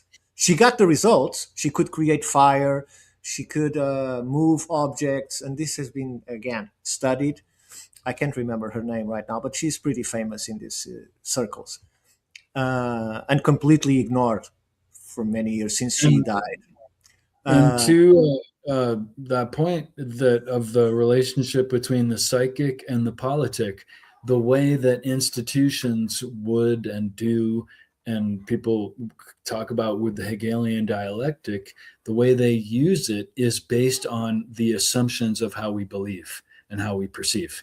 That's the only way that they can use it successfully. And they do, and not that they don't. They being a multitude of forces, corporate and government and religious. But there is, in that sense, I believe that's why he called this triad. That's why Hegel called ultimately this triad of thesis, antithesis, synthesis, a lifeless schema, is because it doesn't include what I think is a really important fourth attribute and brings it life: Nullisis. And that's letting things go and not being corruptible by the belief systems that they're playing on, psychically, physically, and politically, as we've kind of touched on. Well, you can imagine how hard it would be to control the world, an entire planet for that matter. I can't imagine wanting to, but yeah, I can imagine if we all had these systems activated. Right. I at this moment, I could reach to you. I could reach to you and slap you in the forehead, right? Just because I wanted to. Right. Yeah. Well, and even more simple than that, the fact that we could be so intuitive as to understand the institutional lies that are keeping us down. That is enough to, paradigm the whole situation. As soon as we start to realize how we've been lied to, us in the USA, everyone in Russia, everyone there and here and everywhere, it doesn't matter. We've all been lied to, right? So when we start realizing that, then we really get to the heart of the issue as to why they would keep it away from us. If we were all gods, there had to be something above, or not even gods, just intuitive. In conception, I'm not saying actual gods, but in conception of capabilities, right? So there would have to be something higher in order to control us. You see my point? So that's why I think we first have, and we look to the ancient civilizations that we know. We first had the god kings, that they actually were gods ruling. And then we transition to the sons of the gods ruling. And then we transition to merely the servers or the servants of the gods ruling. Right? This level of capacities is reduced and reduced and reduced because humans are being reduced themselves. Right. Well, if you track back throughout the ancient world, the progression of these mythologies, you don't really get the heavy moralizations until the late classical period, right? So, from the 300s onward, religion became about, scolding and trying to mold people into these things. Before that, it was basically, these guys are fucking awesome. Isn't this kind of really cool what we're talking about here? And don't do these things, but at the same time, like, this is what you can be. It's far more hopeful, even in bloody battles and such. I mean, they actually see value in the world more so than a tale to try and put people in line and control them. Sure, because if you limit the majority and give power to just a few, the majority will follow the few that have the power because they believe they are superior. Right? The story of Christ is very similar. Christ can be placed in the position that Lucy is in that film. He has the ability to create bread from nothing, to transform water into wine, because it's all a program. It's all manipulated. The elements and the periodic table is at your service. It's not something that is there objectively. It's something that you can interact with, right? Even bringing Lazarus, bringing people from the dead, it doesn't matter because it's all a construct. And if you are outside of this construct at the same time that you are in, you can do whatever you want around you. And we follow those people because we think that they are superior to us in somehow, and how they reach it. It's the same thing with Siddhartha Gautama, that people followed him because he had achieved something that they didn't. He had a capacity that they didn't. It happens with every single guru. So this is level by level. It's like the president is this, and the minister is that, and the secretary is that, and so on. We all are functioning through these scales of who is above who, right? And there is a following through all of that hierarchy. So that's how I think they build the world, from that top of the God directly interacting with humans until the point that we are now. Well, I don't think we give enough credit to bread when it comes to the type of mind control that it produced using crazy people. Do you know about gluten madness? About the effects on society that gluten has. So yeah, the normal levels that we think of schizophrenia in society is between like 2 to 4%. Like 2 to 4% of society is it's 0.02 to 0.04% of society is schizophrenic, right? But that's just under bread. If you get rid of the bread, they've gone to Southeast Asia and they've seen these societies without the grains. They found that the actual normal or level without gluten, right? Because they really are big on rice. Right, but they don't have Not it. This gluten. is like Not gluten. Excuse island me, yeah. societies, right? So if you look at their levels, it's 0.0 like 4. Like they only found 2 people in all of Southeast Asia that had schizophrenia, right? And that's a lot. And they didn't have anything for many years. And so back in the 1850s, they're like, what is this that's causing this mass rash of insanity in our people? And it turns out it's bread. So if you actually get rid of the bread, all the gluten intolerances and all of the chemicals that are actually designed in the wheat grain to harm predators no longer attacks your gut and no longer attacks your brain. So it literally makes you insane. And we push it on people. It's funny in the Bible, Not to they mention bread thousands of times. It's bread. They were the bread people. And it really doesn't take much to realize. If I'm not mistaken, wheat is one of the genetically modified organisms that is out there in large, as well as corn, and so it's got all this Roundup on it, essentially. And there's another word, conventional. That is the opposite. The conventional is organic, right? The convention is using crap and everything around you, not the pollutants and chemicals. Have you heard the story about the gauchos in South America that had the diseases that the world sees? They didn't have any of that, and so the tests that they were done, the biggest and probably the biggest difference that they found is they only eat meat, beef. That's all they ate, all of it. And so the guy said, but the scientists and the medics that were with them say, but you need the vegetables. And they said, no, the cows eat the vegetables. You eat the meat. That's the perfect. They didn't have tooth decay, tuberculosis, none of those diseases that were affecting people in the 70s, 80s. I can't remember exactly when this was done, but it's not a recent thing. They had nothing. The tooths were perfect until old life. They don't have they didn't die of disease but of old age, and they only eat meat, nothing more, just meat, right? And I didn't forget it because I'm going to repeat it when the guy said, but you need your vegetables, you need those elements. And he said, no, the cows eat the vegetables, we eat the cows because they process it into a meat that we can process, into a food that we can process. So we eat the meat of the cows and they eat the rest, right?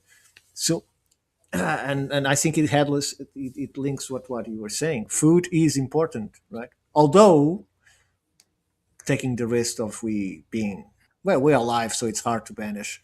Now they're doing it with vaccines. They are not relying on food anymore. They decided to vaccinate the whole world with something that will further and accelerate the process. Not only to say that it will weed those that have predispositions to have serious health problems. And right. I mean, that was my kind of, thinking in long term, like that you are injected with something that changes your chemical construct and your biology. Is that not determinative in some evolutionary cycle? That was a big part of why I didn't get it. I wanted to mention one other thing about the Nullisis. There's the 4 aspects of arithmetic, right? 4 forms of arithmetic. The triad, 4 operations. Thank you. The triad is essentially the 3 without the fourth. So it's a lifeless schema, in the sense that, and out of the four, division is kind of the most distinct in this respect. If you multiply 0 times 0, you get 0. If you add 0 and 0, you get 0. If you take away 0 from 0, you get 0. If you divide 0 from 0, what do you get? Let me guess. Please. It's 2. You're right. There is no definitive answer.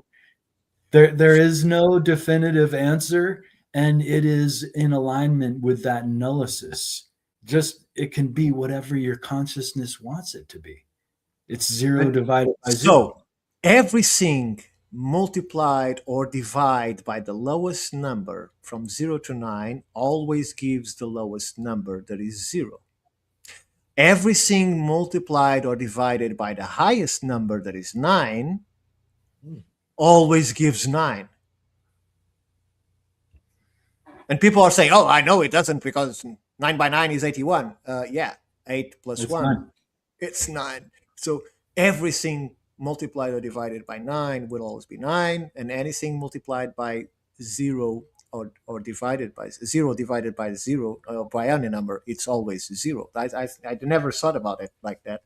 It's very interesting. And 0 divided by 0 itself is really like the magic, the undefined. The second most predominant number. So this is very easy for people to do at home. You write 1 to 9 on a vertical column, and you write 1 to 9 in a horizontal column, right? And then you multiply the numbers and put the numbers in, right? You don't, for instance, again, 9 by 9, you don't write 81 because you know that 8 and 1 is 9, so you write the 9, right?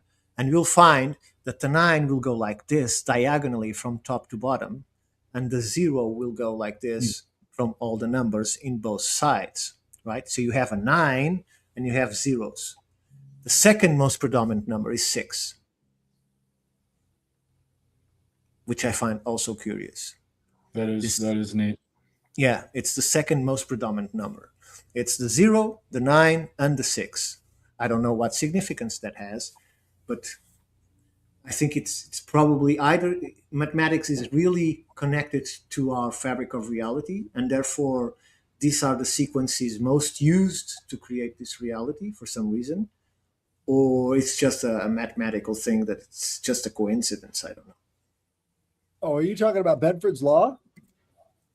Probably. I don't know what that is. All right. Well, let's do it. Let me give you a... So there's a problem with numbers, and that is that they have a pattern even when seemingly random. So, yeah, this is called Bedford's Law. There is no chaos, just incapacity to resolve the mathematics. Well, it's a number thing. I don't know if it's here we go.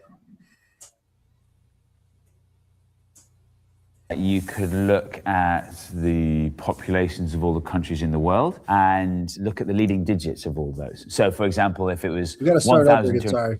Well, this is Benford's Law, and it's about numbers, but it's about the leading digit. For example, you could look at the populations of all the countries in the world and look at the leading digits of all those. So, for example, if it was 1,269, then the leading digit in that case is the 1. Benford's Law works on a distribution of numbers if that distribution spans quite a few orders of magnitude. And the brilliant thing about populations of countries is it actually goes from tens up to billions. If you were to think about that, okay, what are the distribution of leading digits? So some of the populations will start with a 1, some will start with a 2, 3, 4, 5, 6, 7, 8, or 9.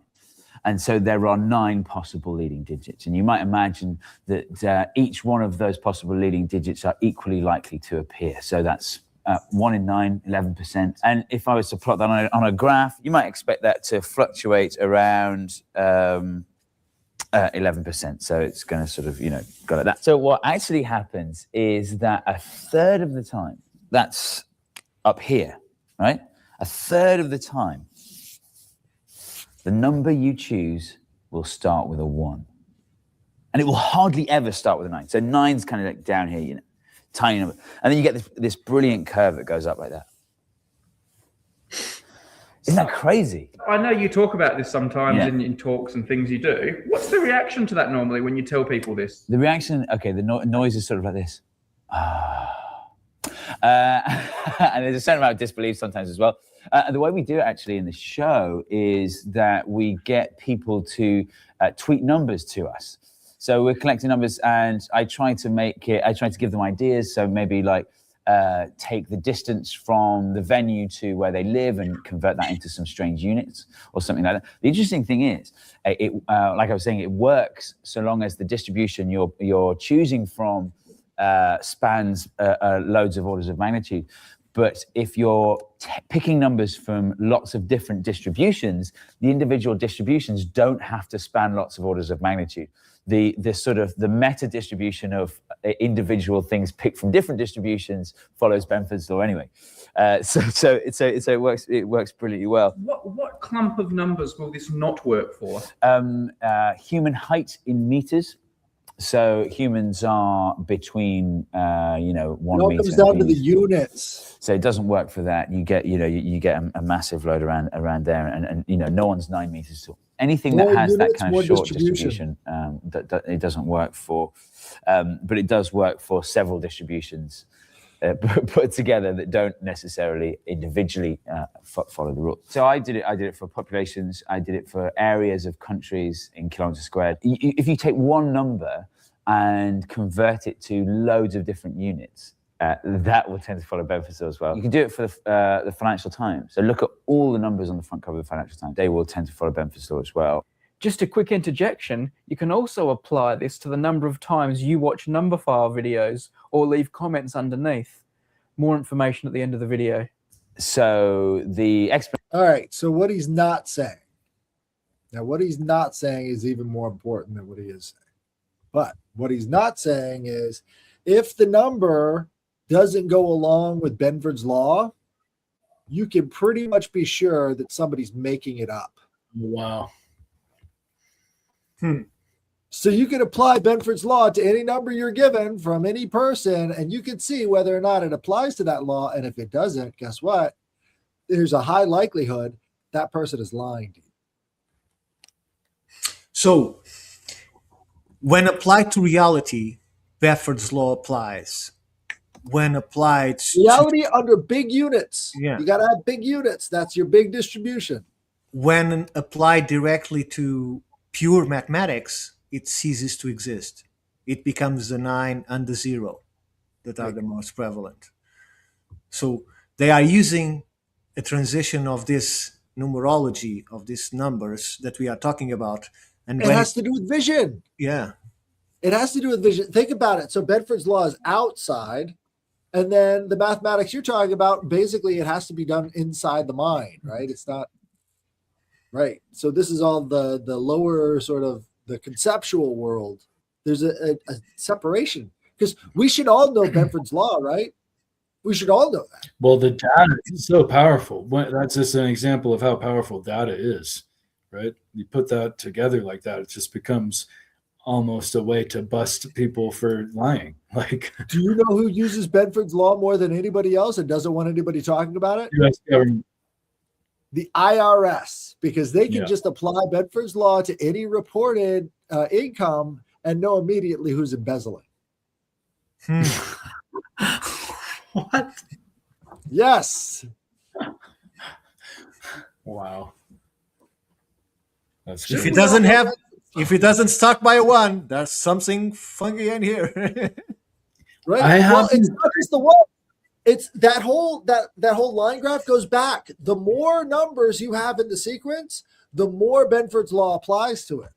So that's what you're talking about, really. So when the big numbers come out, that's when you know if somebody's lying or not, because each one of those positions has a likelihood of where it's going to be on that number line. So I'm very curious to know if he's looking, for instance, on that newspaper numbers, he's using the first number, right?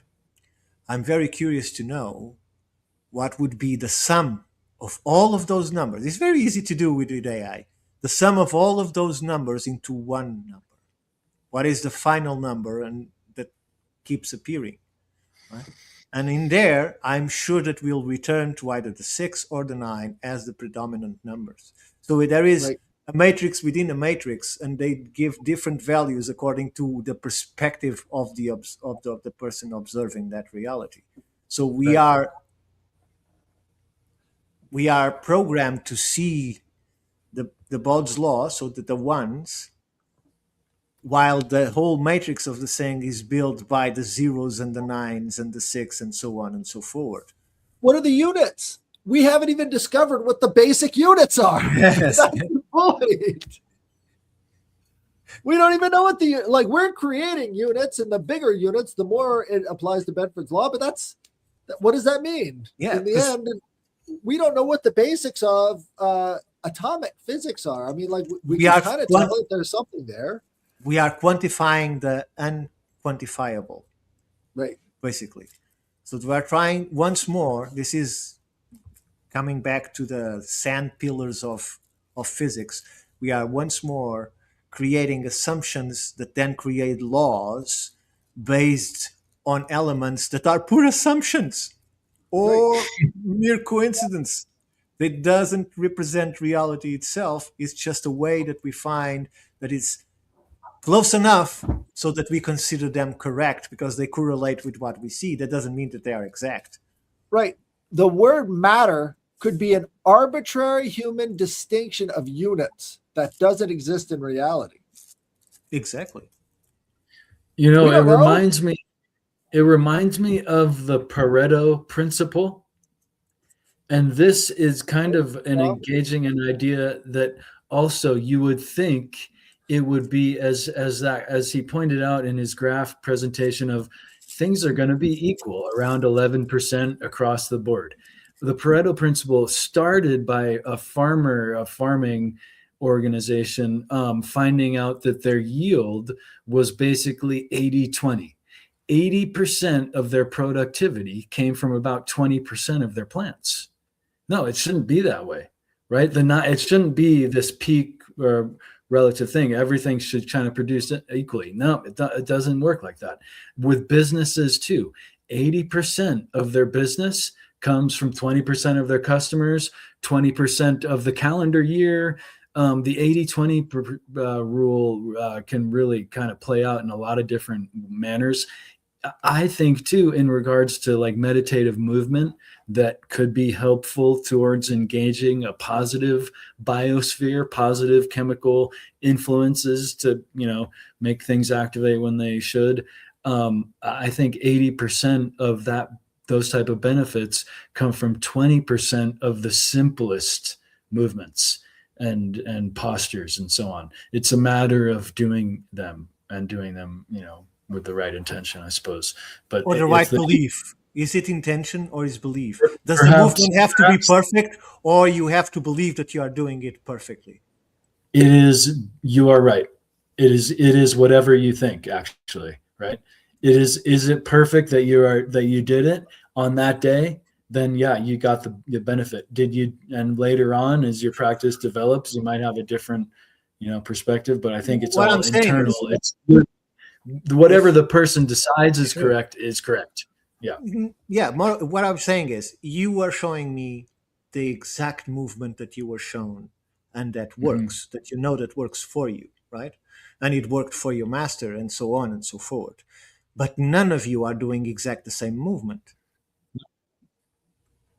You are replicating to the best of your ability as your master was replicating, but he believes that that technique and that sequence is the one that works because it works, right? But the next person that comes and executes it will execute it slightly different. So if it was a matter of perfection, it would never work. It's a matter you're totally right, but I even mean more simple movements than that. Right, more simple than the complexity of a form practice, even like arm swinging, and like embodying what are complex principles and what are many principles into walking, But you're right. You're absolutely right. But I just mean that even more simple than that is where the 80% is probably rooted. This leads into our forms of belief that doesn't require for us to know what's the source and its true meaning, because we are taught in a certain way to accept instead to understand things. This is one example that I saw this week. I don't know if it's real, but it makes sense. Apparently, there was more than one Battle of Agincourt, and at a certain point, the Brits were fighting the English, and this is by the time of bow and arrow, and the French considered that they were going to win, convinced that they were going to win to the British. They told them, after we won, we are going to cut your middle finger so that you could never throw an arrow again. But the British won. And so what happened at the end of the battle is all of these arrows guys put themselves into line to the retreating French and did this to them without saying a word, which means we keep our fingers. Right? Of course, it can be translated to "fuck you," right? But it's we still have our fingers. But today we use it and see people using it either in the road or whatever with a completely different connotation. Context. The context has changed radically, right? Context matters. I heard it was the two fingers. Oh, it is? I heard the middle finger. They were cutting the middle finger so they could never show a bow again. No, because over in England, it's like this. Yeah. That's what they do over there. So, yeah, it's the same idea, but I think it all goes back to ancient Rome. So they had the phallus, right? And then they had the fig. So they had two different genders for, how they flip people off. Well, the Italians today does this. Pussy. For the Italians today, it's like this. So. I don't know what that means. It's basically the same. The thing is, it is what we are considering to be the meaning. Right. It's completely different from the original context, and it still works. And I'm just trying to correlate this with science, because we are getting results that are parallel and they seem to work as results to what we see in reality. Although how they are created has nothing to do with reality itself. It's a completely artificial way to represent something that is in nature completely different.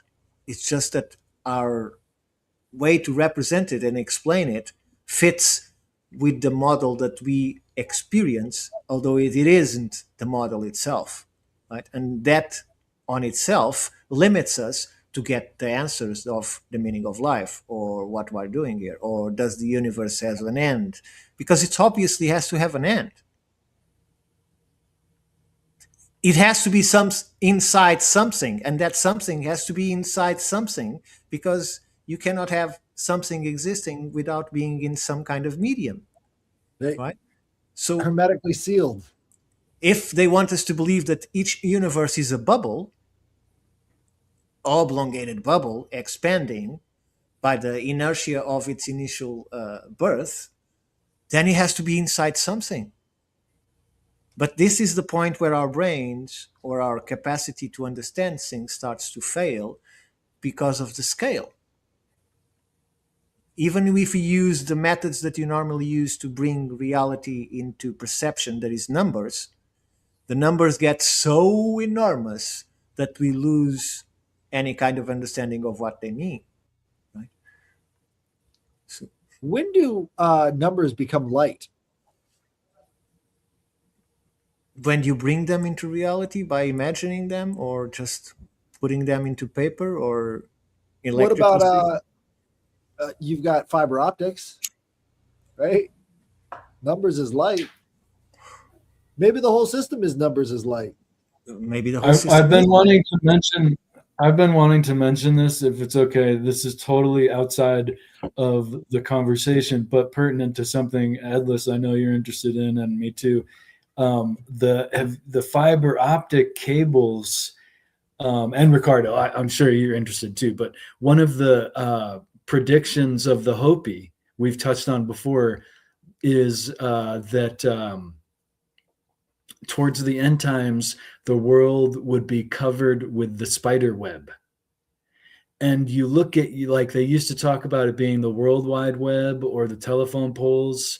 I don't know if I mentioned this before, but I'm sorry if I'm repeating myself. But now there's the fields of drones in Ukraine, which leave behind fiber optic cables, which are such a mess. Not only animals are getting tangled in them, but even the soldiers, variously, they're so thick across the fields there that it's like a spider's web of fiber optic cables.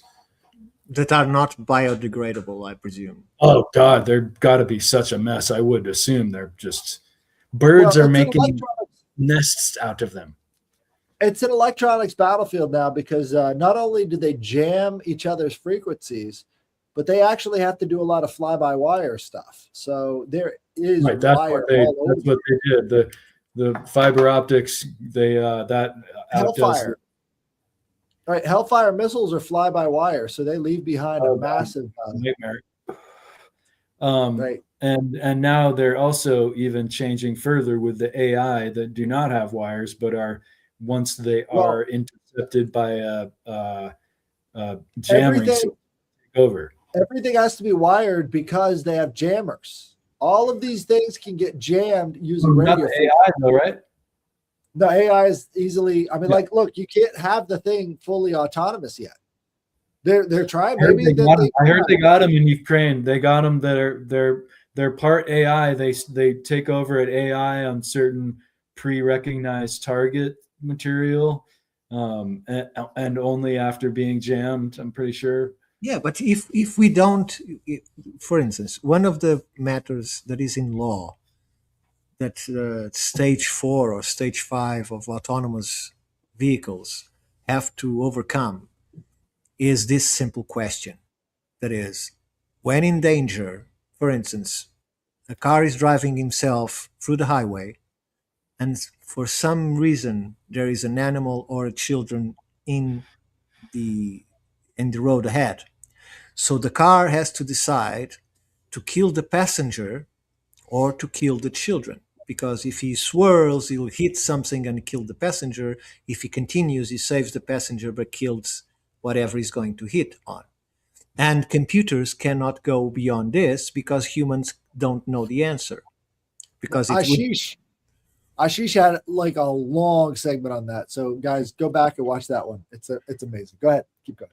So because we don't have the morality to decide, we cannot compute the machine to decide.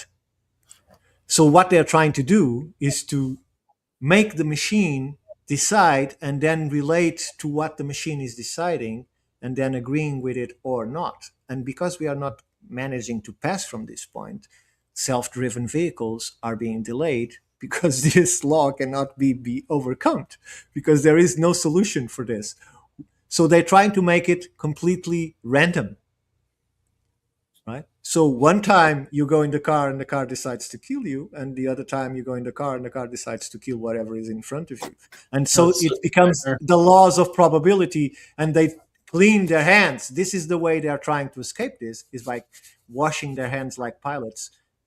Pilot did. It's like, it will be a matter of calculation from the system to determine which one has the most probability of surviving. And so the machine is now deciding who lives and who dies. And this is extremely problematic in terms of some of the laws that are now effective that they cannot overthrow. Well, I mean, they're using AI in the worst possible way to man drones and kill people. So it's how does the drone knows who's the foe and who's the friend?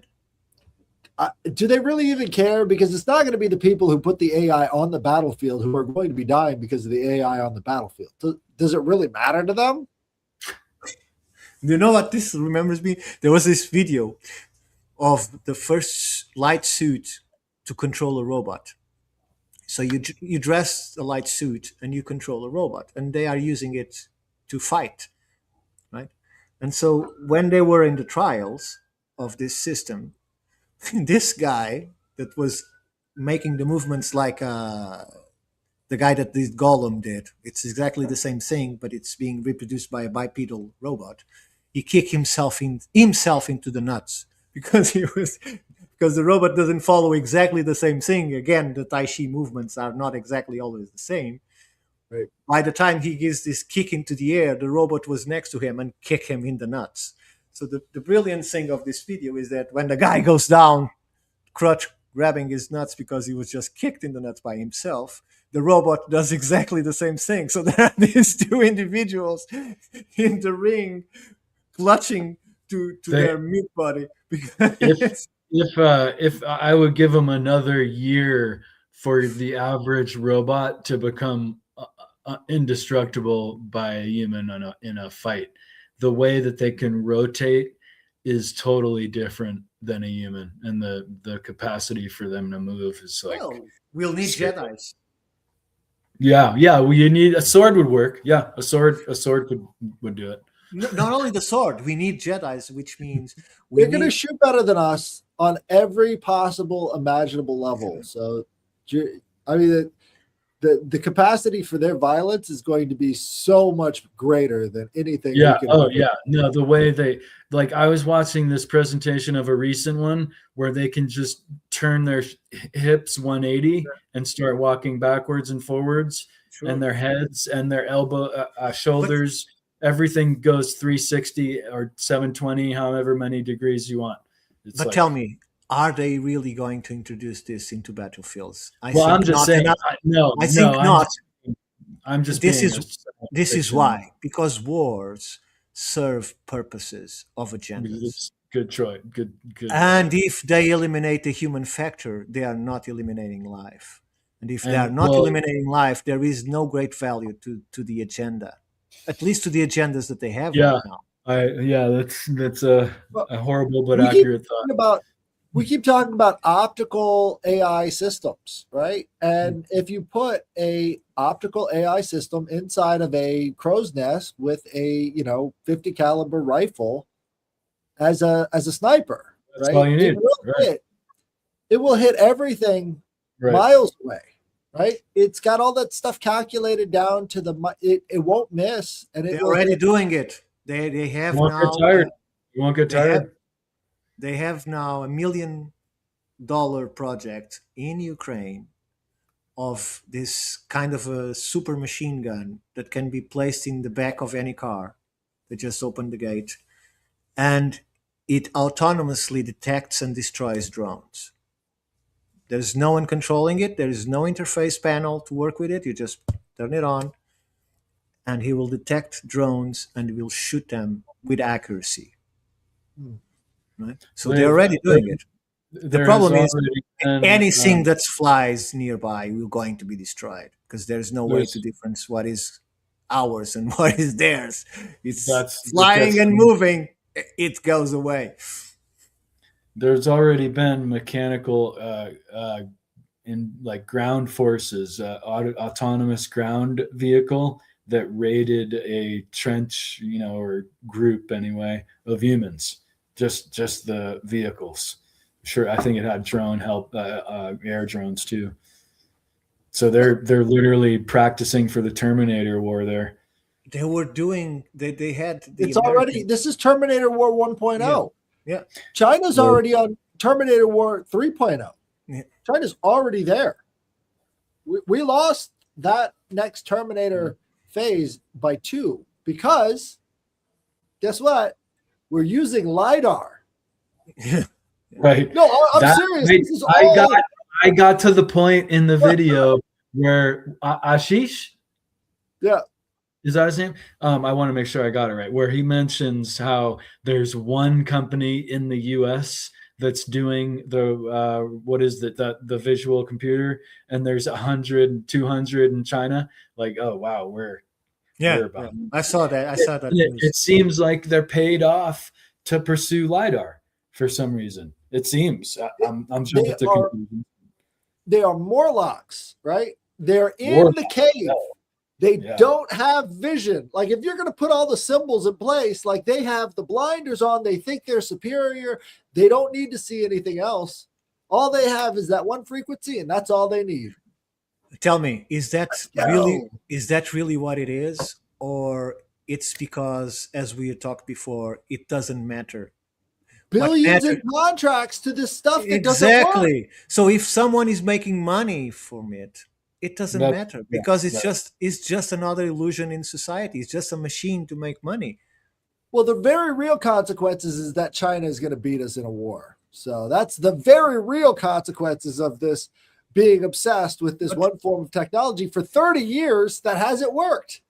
That's the real consequence. And I love it. It's like, well, what are you going to do? These guys have beaten us already in the next generation AI war. So congratulations, guys. You don't even know what's coming. But I think that's been happening for more than 20 years. The problem is we don't get what Chinese are developing. Because I remember when the Americans launched their very advanced new fighter jets, China had already better fighter jets that can even fly by themselves and make decisions to save the pilots, for instance. Why would they let us know about that stuff? Sure. Well, the obsessive nature of jet production is really interesting. Is like how we look back in past. It's like national art. Like, you know, what does a nation produce? A car and a jet. The U.S. requirements for the jet components to only be made in the United States go to completely overhauling every plane because they found one magnet was sourced in Asia. So there is an obsessive, but I was just going to say the United States has made hundreds of them. China supposedly is only made like a handful of their. Right. Well, how do you protect a nation from, let's say, tiny drones that have the capacity to sabotage? And the current president wants to build a battleship, a great big battleship, and that's not You're even never going to build anything ever again. Yeah, you can have tiny drones that sabotage shit. Yeah. Wars. Yeah, that's just crazy. This is go big. This is hard to grasp. But wars are only real to those in the battlefield. Right. Apart from that, they are complete fictions only to serve a purpose or multiple purposes. Because that's why we don't have World War III. That's why we are not in war with Russia. That's why we are not in war with China. Because these people, although they have some level of autonomy, they are all working for the same goals. They might disagree here and there, but they always are forced to agree at some point without reaching the breaking point because they are all serving the same powers that be. And the powers that be doesn't want the world destroyed because that doesn't serve them. Parasitism, right. So I don't think it's going to be a very long war if China has the upper hand in AI and they can put it into very tiny things that are all networked together. It's going to be over in a matter of days if we ever want to go up against them. Well, I wonder, it's a distraction. If they're already in charge. If they can create all of those holographic images, not the AI created ones, but the real ones, those holographic images in the sky, how hard it is to take a small disguised vessel into the US, right? And launch thousands and thousands and thousands of drones directly into the White House and kill. Right? Who knows where they came from? Who did it? It doesn't happen because there's no interest. Too militaristically. All they have to do is send everybody a package from Amazon. They come out and they do their thing. That's all you need is one package. It shows up on the doorstep and then it does its own thing. It's completely autonomous. You mentioned earlier, Ricardo, how the robots wouldn't really do the double kind of work that a regular war does, in the sense that it's really to a war on the internal as well. Like the Russian war on Ukraine, it's also a Russian war on Russia. getting rid of the undesirables from prison, the poor, this and that, and so it's serving both countries. I it assure serves you, purposes it's that are serving both internal countries. and external. Internal and external is all I wanted to point out. I just think that maybe we haven't come to the point of fully realizing the amount of ransom money we're going to pay out, because that's basically what we're looking at is now you can hack the planet. And if you can hack the planet, you can extort the planet. And if you can extort the planet, it's going to happen in ways like banking. It's going to happen in ways like finance and internal knowledge of investment opportunity, which apparently is being rampant. You're going to see a lot more massive transfers of wealth from the lower class up to the upper class because they're all being blackmailed, and it's a blackmail economy, right? So the entire thing is based around, again, what we find over and over again, blackmail. They're using it on everybody. It's all the people in power. It's not just a African thing. It's an everybody thing. And that's how they maintained it for centuries. There are no chains in their feet, but they are not free. Right? Yeah, right. I know it's getting towards late in the show, but I wonder maybe we haven't done like if you guys have any predictions for the coming year. I can't give you a prediction for the coming year, but I would like to leave this what I consider to be a bombshell. That is, the way things are progressing, the only way they implement, if there is actually their ultimate goal, because if it is, I think they could achieve it way long ago. But if the solution that they are going to try now is a unified Earth with a unified coin, with a unified social system, with a unified medical system, with a unified food system, if we are progressing to that, the only way the masses accept it is the same way that they accepted all of the restrictions implemented after 9/11, for instance. And that is by creating a huge convulsion. Now, in order to put everybody accepting a world government and all its implications, that in the end could be positive if it is used to better mankind. But let's imagine, in order to accept that, what they have to create is total social chaos. We have to have a collapse of the money. Money has to be collapsed in order for them to implement their new system. The social systems have to be collapsed in order for them to implement the new system. So either they're going to create a major war or a simple cyber attack that destroys everything. Or not both. Yeah, sorry, exactly. So what I mean is something must happen to accelerate this process. And the only reason they would have to accelerate this process if we are going to really have an event in the next 20, 30 years that is natural. So if there is something natural that is going to come up that no one knows exactly how it's going to be, if it is just an EMP-like system that it's the same as total destruction because without electricity, billions and billions will die, or is there going to be created by the systems themselves, like in total chaos, like this introduction of immigrants everywhere? There's structural chaos that is being caused slow by, because this process can take 10 generations. In 10 generations, they will achieve it. But if they have to accelerate it, more likely in all cases, because here's what's going to happen, right? You can attack the infrastructure of a country using the internet now, using these tools that have been developed over the past 20, 30 years. You can completely destroy a nation's infrastructure. And when that happens, only the capital city and only the government will come back online, and everybody else will be screwed for very, very long periods of time. We are in a competency crisis. They are not going to do anything for the rest of the people as long as they can take care of themselves, right? That's going to create an animus all over the planet because these people have been screwing us for millennia. Yeah. And as soon as the lights go out and we realize, hey, there's nobody coming to save you, there's no resources, all of the money is shut down, all of that stuff is shut off, the only people who will be taken care of is the people inside of that perimeter.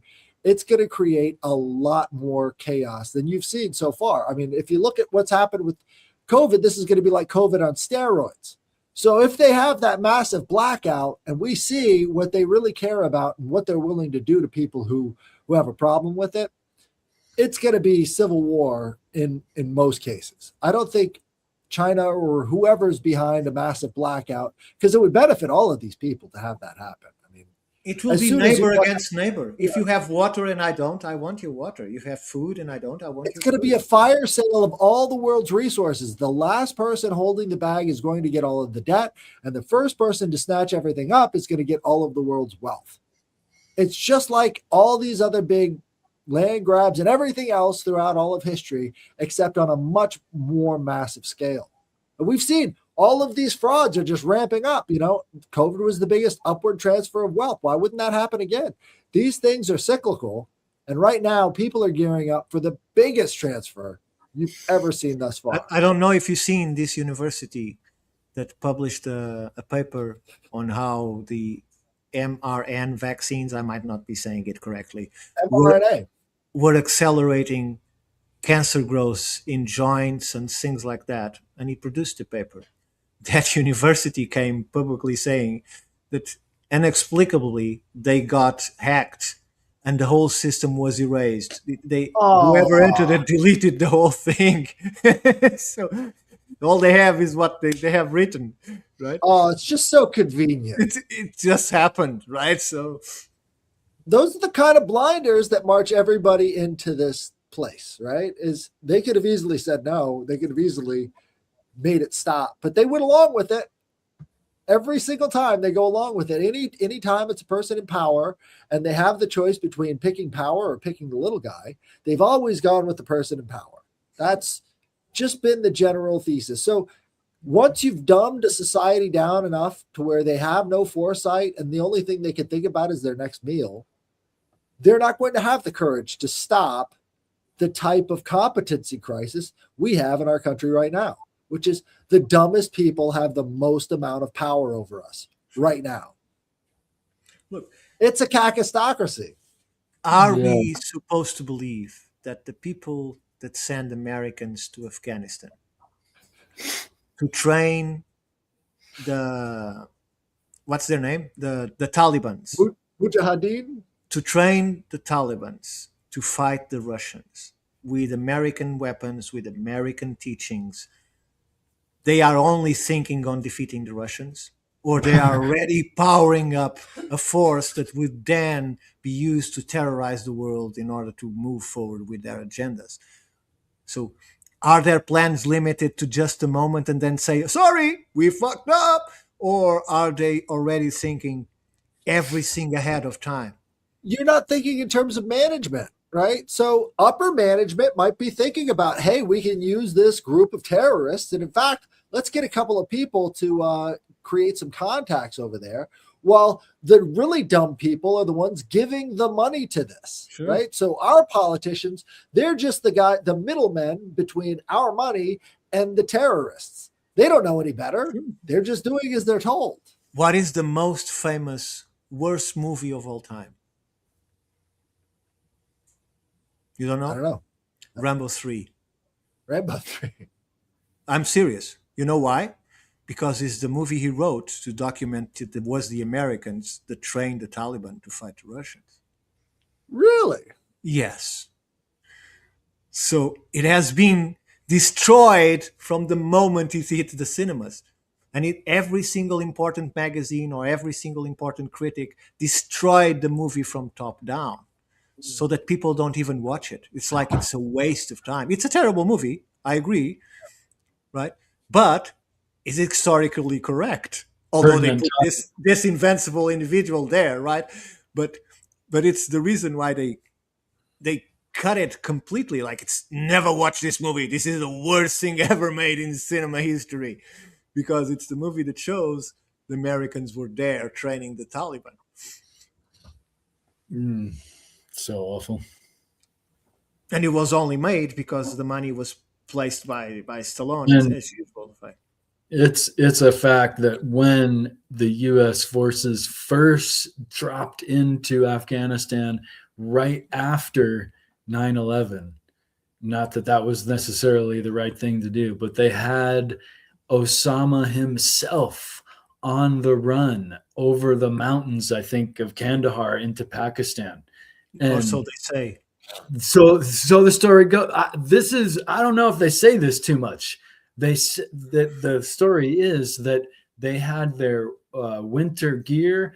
They were ready to go. I forget if it was the airborne or what group it was. Guys, I had this. Sorry, but it might have been the Marines. It might have been the Marines actually, and they had him. They were ready to go. They got called off. And they were all like, "What the fuck? What do you mean called off?" And they had him in the mountains. These guys not prepared for high altitude and on the run. Who gave the first job the force to Bush Jr.? Who was the man who gave him the first job? I don't know. Bin Laden's father. Which okay, yeah. Oil companies, Bin Laden's father. There you go. But which were the only planes allowed to take off after 9/11 from the airports. The only planes allowed. Bin Laden's. Sure. And many of them, dozens, I think. And so they had him on the run. What culminated that event? 20 years of war, the longest U.S. war in history, I believe, right? In Afghanistan. Let me ask you guys a question. Is it wrong for an oil company to collude with an intelligence agency from the nation that you're in to help them out patriotically? Is that a bad thing? I would say it depends, because is it bad if us three were to collude on something positive? No, it wouldn't be. But it seems generally that they collude on resource takeover through death. That's no good. But they're not doing a very good job of it. I mean, I remember when George Bush was talking about all the oil coming out of Iraq. Iraq's the second biggest oil field in all of the world. And what did they do? They just bombed the refineries and they didn't ship out any oil. Sure. What was that about, guys? I think again, to the idea that there's an internal war, it's to make us fucked inside and to F them over too, because by way of us making money on militarism adventure. Okay, right? so what were they? Maybe the oil isn't necessarily the plunder in and of itself. It's just the military adventurism. So why are these tales of scientific teams to be shipped amid this chaos of war to get what? Because they were not there for the oil. That's obviously right. There were no weapons of mass destruction. That's obvious too, right? Wow. So even the tanks were made of paper. So what was they going to get from Iraq? What was there that they wanted so badly that they destroyed the guy that they placed in power, because that guy was placed in power previously by Americans, right?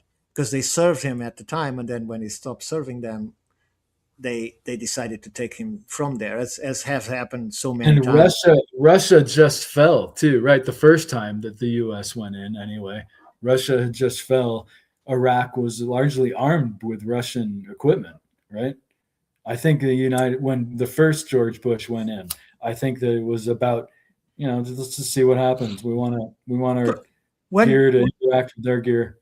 This is unipolar world. It was a unipolar moment that got us over Vietnam syndrome. Sure. This is a geopolitical game. For instance, when the Portuguese what did Ben Shapiro say about Venezuela? It got America over their Iraq war syndrome. Really? Oh God! Yeah, that's what he said about it. Oh, you want to see it? It's not good. Yeah, it's not. Well, you put that when Portugal was fighting to maintain the colonies in Africa, Angola, Guinea, Mozambique, the Americans and the Russians were both financing the rebels and giving them weapons to fight the Portuguese in trade immediately. So the war was still going on, and they were already offering them in trade of diamonds, of oil rights, so they can go into the countries. Speaking of Vietnam, I had a veteran tell me of a situation that he himself experienced numerous times. And the first time, it left him baffled to where he had to share it with me. And this goes to the whole point of all the wars is maybe not necessarily the plunder of winning, right? Because wars aren't even won anymore, you know, in a sense. But he said that they were taking on these groups and they were trying to take out their logistics and all that, except for the Chevron trucks, bright yellow gas trucks coming through, bringing the Vietnamese gas. Well, why can't we shoot at what? We allow them to go in. They make their money. Giving the other side likely weapons and surely gasoline.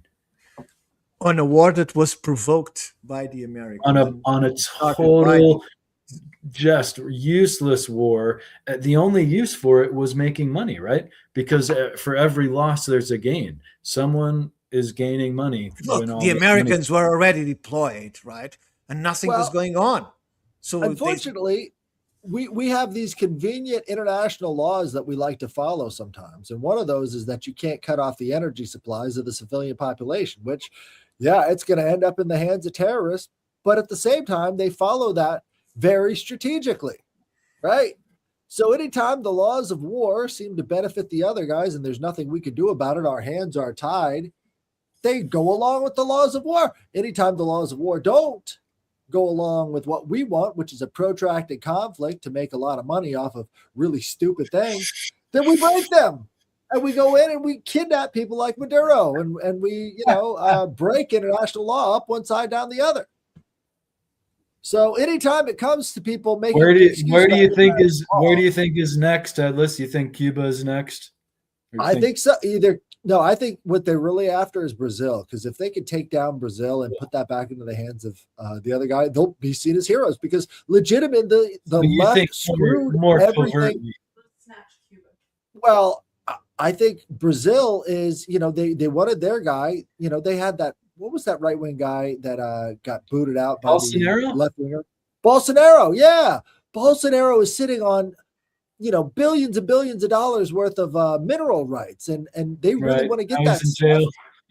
And now he's in jail. And if they could get Brazil, they could actually fix American economy. So look, if this was all a method of going down to Brazil and actually fixing things, because Brazil is going to shit. Like, already you've got to take out the entire red threat in South America. You can't just stop at Venezuela. This is ridiculous. If you even consider that as a win, you're a moron. But like, they've been down there illegally, and you can make the case politically very easily once you expose that this has been a network that's been going on this entire time. I mean, obviously they're communists. They work together. But if they can make that case and say, hey, look, we could stop the communism and give these people back their country, yeah. But if they can't, like, what are we doing? We're just screwing it up even worse. And look, they've got the FARC. Do you know about the FARC in Colombia? Yeah. I mean, these guys are ready to come in and just start causing chaos any day now, which is kind of what they want. So I want to go, this is how bureaucracies make money versus how a business makes money. It reminds me of Major. You aren't ready to stay dead. You don't know the rules of the game anymore. Oh, tell me about it. 8 years ago, this guy was on the hit list. Budget cuts, dear. Congress blinded us overseas. I was forced to turn to any eyes and ears I could find, even if that meant recruiting the quote-unquote bad guys here. Budget cuts? Is that what this is about? Operation Honeymoon? Fuck me. You're running a fundraiser. Fundraiser? 1993. World Trade Center bombing, remember? During the trial, one of the bombers claimed the CIA had advanced knowledge. The diplomat who issued the terrorist visa was CIA. It's not unthinkable they paved the way for the bombing, purely to justify a budget increase. You're telling me that you're going to fake some terrorist thing just to scare some money out of Congress? Well, unfortunately, Mr. Hennessy, I have no idea how to fake killing 4,000 people. So we're just going to have to do it for real. Oh, blame it on the Muslims, naturally. Then I get my funding. Good night, old girl. Timothy, I'll be in chopper 1. 1997. This is how I'd learn AI in 2026. Did we watch that before? I don't know. That's one of my favorite clips. That's how they make their money. That's how bureaucracies make their money, is they fail forward. They have to keep failing to keep getting more money. It's everything having to do with what's going on in Minnesota right now. All of these places that are failing to get more money. We can see it too if we look at it in microcosm, like say, look at it just in the drug war. A total failed even proposition to have a war on chemicals is what you're saying. So the whole idea is a failure. If we wanted to cure the drug problem, we would stop the war. Prohibition keeps the existence of a cartel, and engagement in prohibition keeps prices up. This is about it. And now if we look at the drug war in respect to essentially all wars, how it's essentially a way to keep prices up, that's what Orwell put forth too in A Stream of 1984, that destroying the equipment and the lives, that was all part of it. That was all part of the mechanism of war, to keep people down, not necessarily by the death alone, just by the restriction of resources, and to keep prices up. Get this one, Ethan. So the drug war actually started with the war of Lawrence Fishbein and the what were they called? They were going up against the homeopathics, right, in the early 1910s. Good point. Right. Good point. So the Rockefeller-funded Fishbein went around and called all these people quacks, and then they had the FDA and all these brand new federal agencies come in there and start attacking them. Right. And so the doctors, just to interject, the doctors were inclined to do so because they saw all these women that were homeopaths as a threat to their business and their education and all they've invested. And they were just these women. And they went along with it. And so they were advantageous. It was advantageous to go along with it.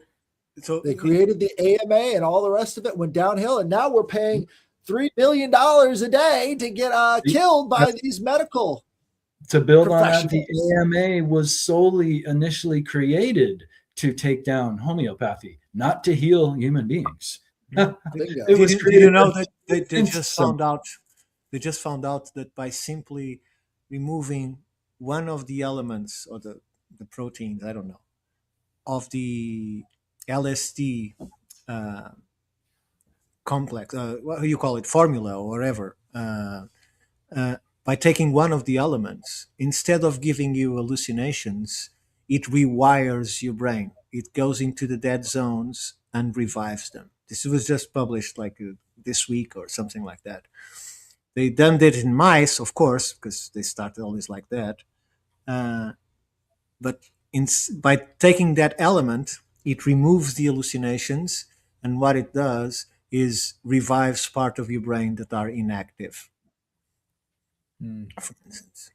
So in terms of drugs, if they want to maintain the control, they have to be very careful and specific of what they let out or not.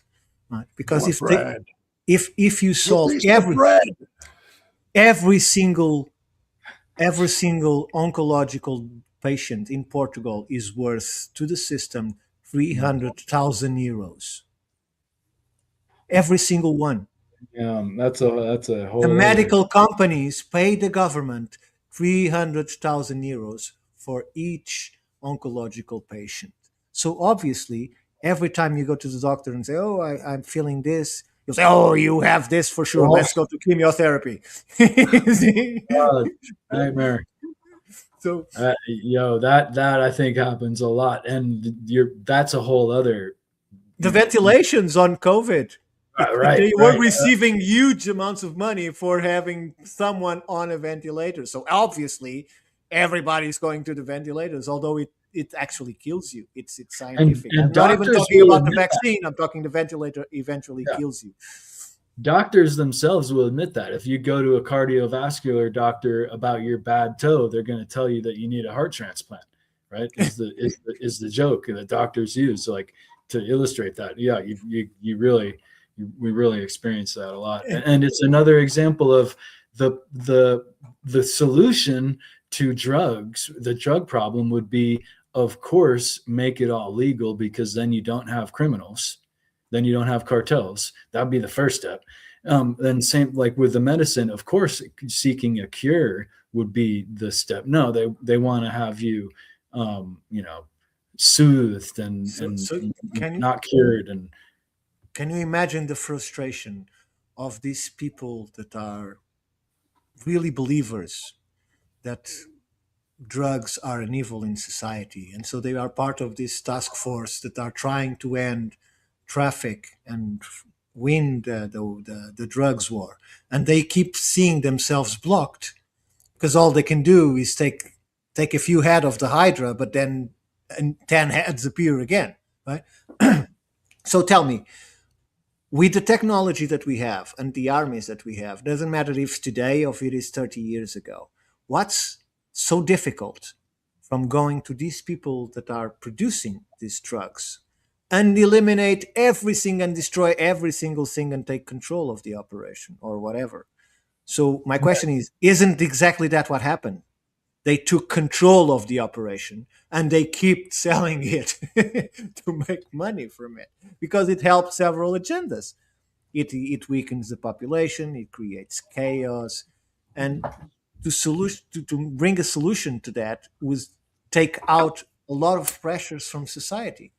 That's not good for business, right? Because the war on drugs is even more ridiculous than the war on terrorism, because they know exactly where the drugs are being created. They know exactly who are the cartels. Even these guys even tattooed themselves to say, "I am part of the gang," right? So, and I'm talking at the actual farms, not the traffickers in the world. I'm talking about the actual places where this is produced, right? And if they wanted to destroy it, they would. It's like in Brazil. It's ridiculous how much control of the society these cartels on these hills, this I don't know how they call it, favelas. That's the name, a favela where these cartels operate. They just have to say, every single decent person, evacuate, please. Now, we're giving you 1 hour to evacuate this place. And then they go in and they take it over because they are military. They are trained. Doesn't matter that those guys already have rocket launchers and all of that. They have all those weapons, but they don't have military training. I think they actually did do that in Sao Paulo or another big city in Brazil a couple times, gone into the dense, like, inner hood favela, and they cleared out a bunch of people. There's battles, cops got shot, criminals got shot. They did it. They cleared the zone. A year later, it was all back. All back. Look, in Brazil, not even a year, whatever it was. This is unbelievable. They have expanded from the favelas to the blocks of the city. There are a number of blocks of the city where it's all crack people on the sidewalks, on the road itself, and the police doesn't enter there. It's block after block after block. It's just not favelas anymore. And they use military police. So they could eliminate the problem whenever they want. It will have cost of life. It would. But what is the cost of life of it progressing? Right? A continuous movement. From an economic perspective, the only thing the government does that actually makes any money is sell drugs, right? Covert, obviously. But I mean, think about it. The only thing that they actually do where they're connecting the consumers with a product that they want is drug dealing, like they did in the 1980s with Bill Clinton in Arkansas, right? That was them actually making money for covert war. It's been going on since the opium wars too. It's right? the only thing that they do to make money. So let's just take that model. The pure reality of it is that they make money using drugs. And let's say, all right, you want to end the drug war? You have to be the sole producers of drugs in this country. And all the people you want to poison or whatever, they can get on those drugs and you can poison them directly. And we don't have to play this game anymore. You can just do it directly to the people who want to poison themselves with those drugs. And we'll just say, that's it. That's enough. We don't need any more of these imports from the third world. Our government, the only thing that they do to make money is produce drugs, and they give it directly to these junkies. And they're going to make sure that those junkies don't die, since that's a big priority of theirs. Yeah, but and we can reduce all this bloat, all this bureaucracy by 100%, get rid of 100% of the cartels south of the border instantaneously, end it all. And they're not going to do that because apparently there's a lot more money to be made this other way. Of course. And they don't keep their prohibition makes money. But look, Right. it's also the social degradation, because what point is this citizen have to be in order for someone to tell him, oh, I have this new drug, you'll find it amazing. It will kill you in 2 weeks and make you completely stupid, but it's amazing. And you say, yeah, I want to pay all the money that I have and don't. I'd even sell my body just for you to give me that piece of thing. Does this make any sense to you? Because it makes sense to me if you want to smoke a joint or if I you don't want know. to take mushrooms. But something that will kill you, that will take control of your life and bring you to an animal state, it doesn't make any sense. You have to be so degraded as a human being. Yeah, I think that's what's happened. You got to have crossed so many really bad attributes to where making the choice to do that is thinkable, right? Because people say, oh, we were just trying. Yeah, let me take you to the top of that cliff and let's just try jump. Right. Well, I mean, look, it worked in Portugal, but Portugal became the sole producer of all the drugs, and you had to go to government facilities to get them. And they said, this is the only, we're not going to give you enough to overdose on. And so, yeah, there's a lot of junkies hanging around, but guess what? You've stopped total drug importation into your country. Yeah, but they were giving them methadone. That I just learned that the other places give it orally, which is more or less the same effect as heroin and replaces it. In Portugal, they were injecting it. If you couldn't inject it, they had the nurses on these containers that would help you inject it with it. So what happens is methadone was killing every single drug addict that was a heroin addict before because it was being injected. I mean, I know heroin addicts use injection, but I've never heard of methadone. Yes, and that's exactly to this day, although the number is now, let's imagine that it was 100%. Now it's like 0.5, 1% that still does it. But you can still go to a pharmacy and say, I'm a heroin addict, and they give you the kit with the syringe, the methadone dose, and the rubber band that you put on your arm and inject yourself with the methadone. It's completely free. You don't have to pay for it. I'm good. So, and you don't see much doing it.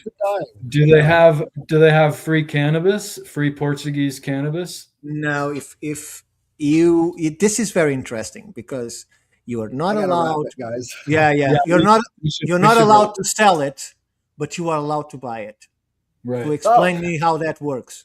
Okay. I think that it makes sense if you're trying to keep everybody on your system, right? You want them on your system. That's what they're just open about it. All right, guys. Thank you very much. Thank you. See you next time. Bye-bye.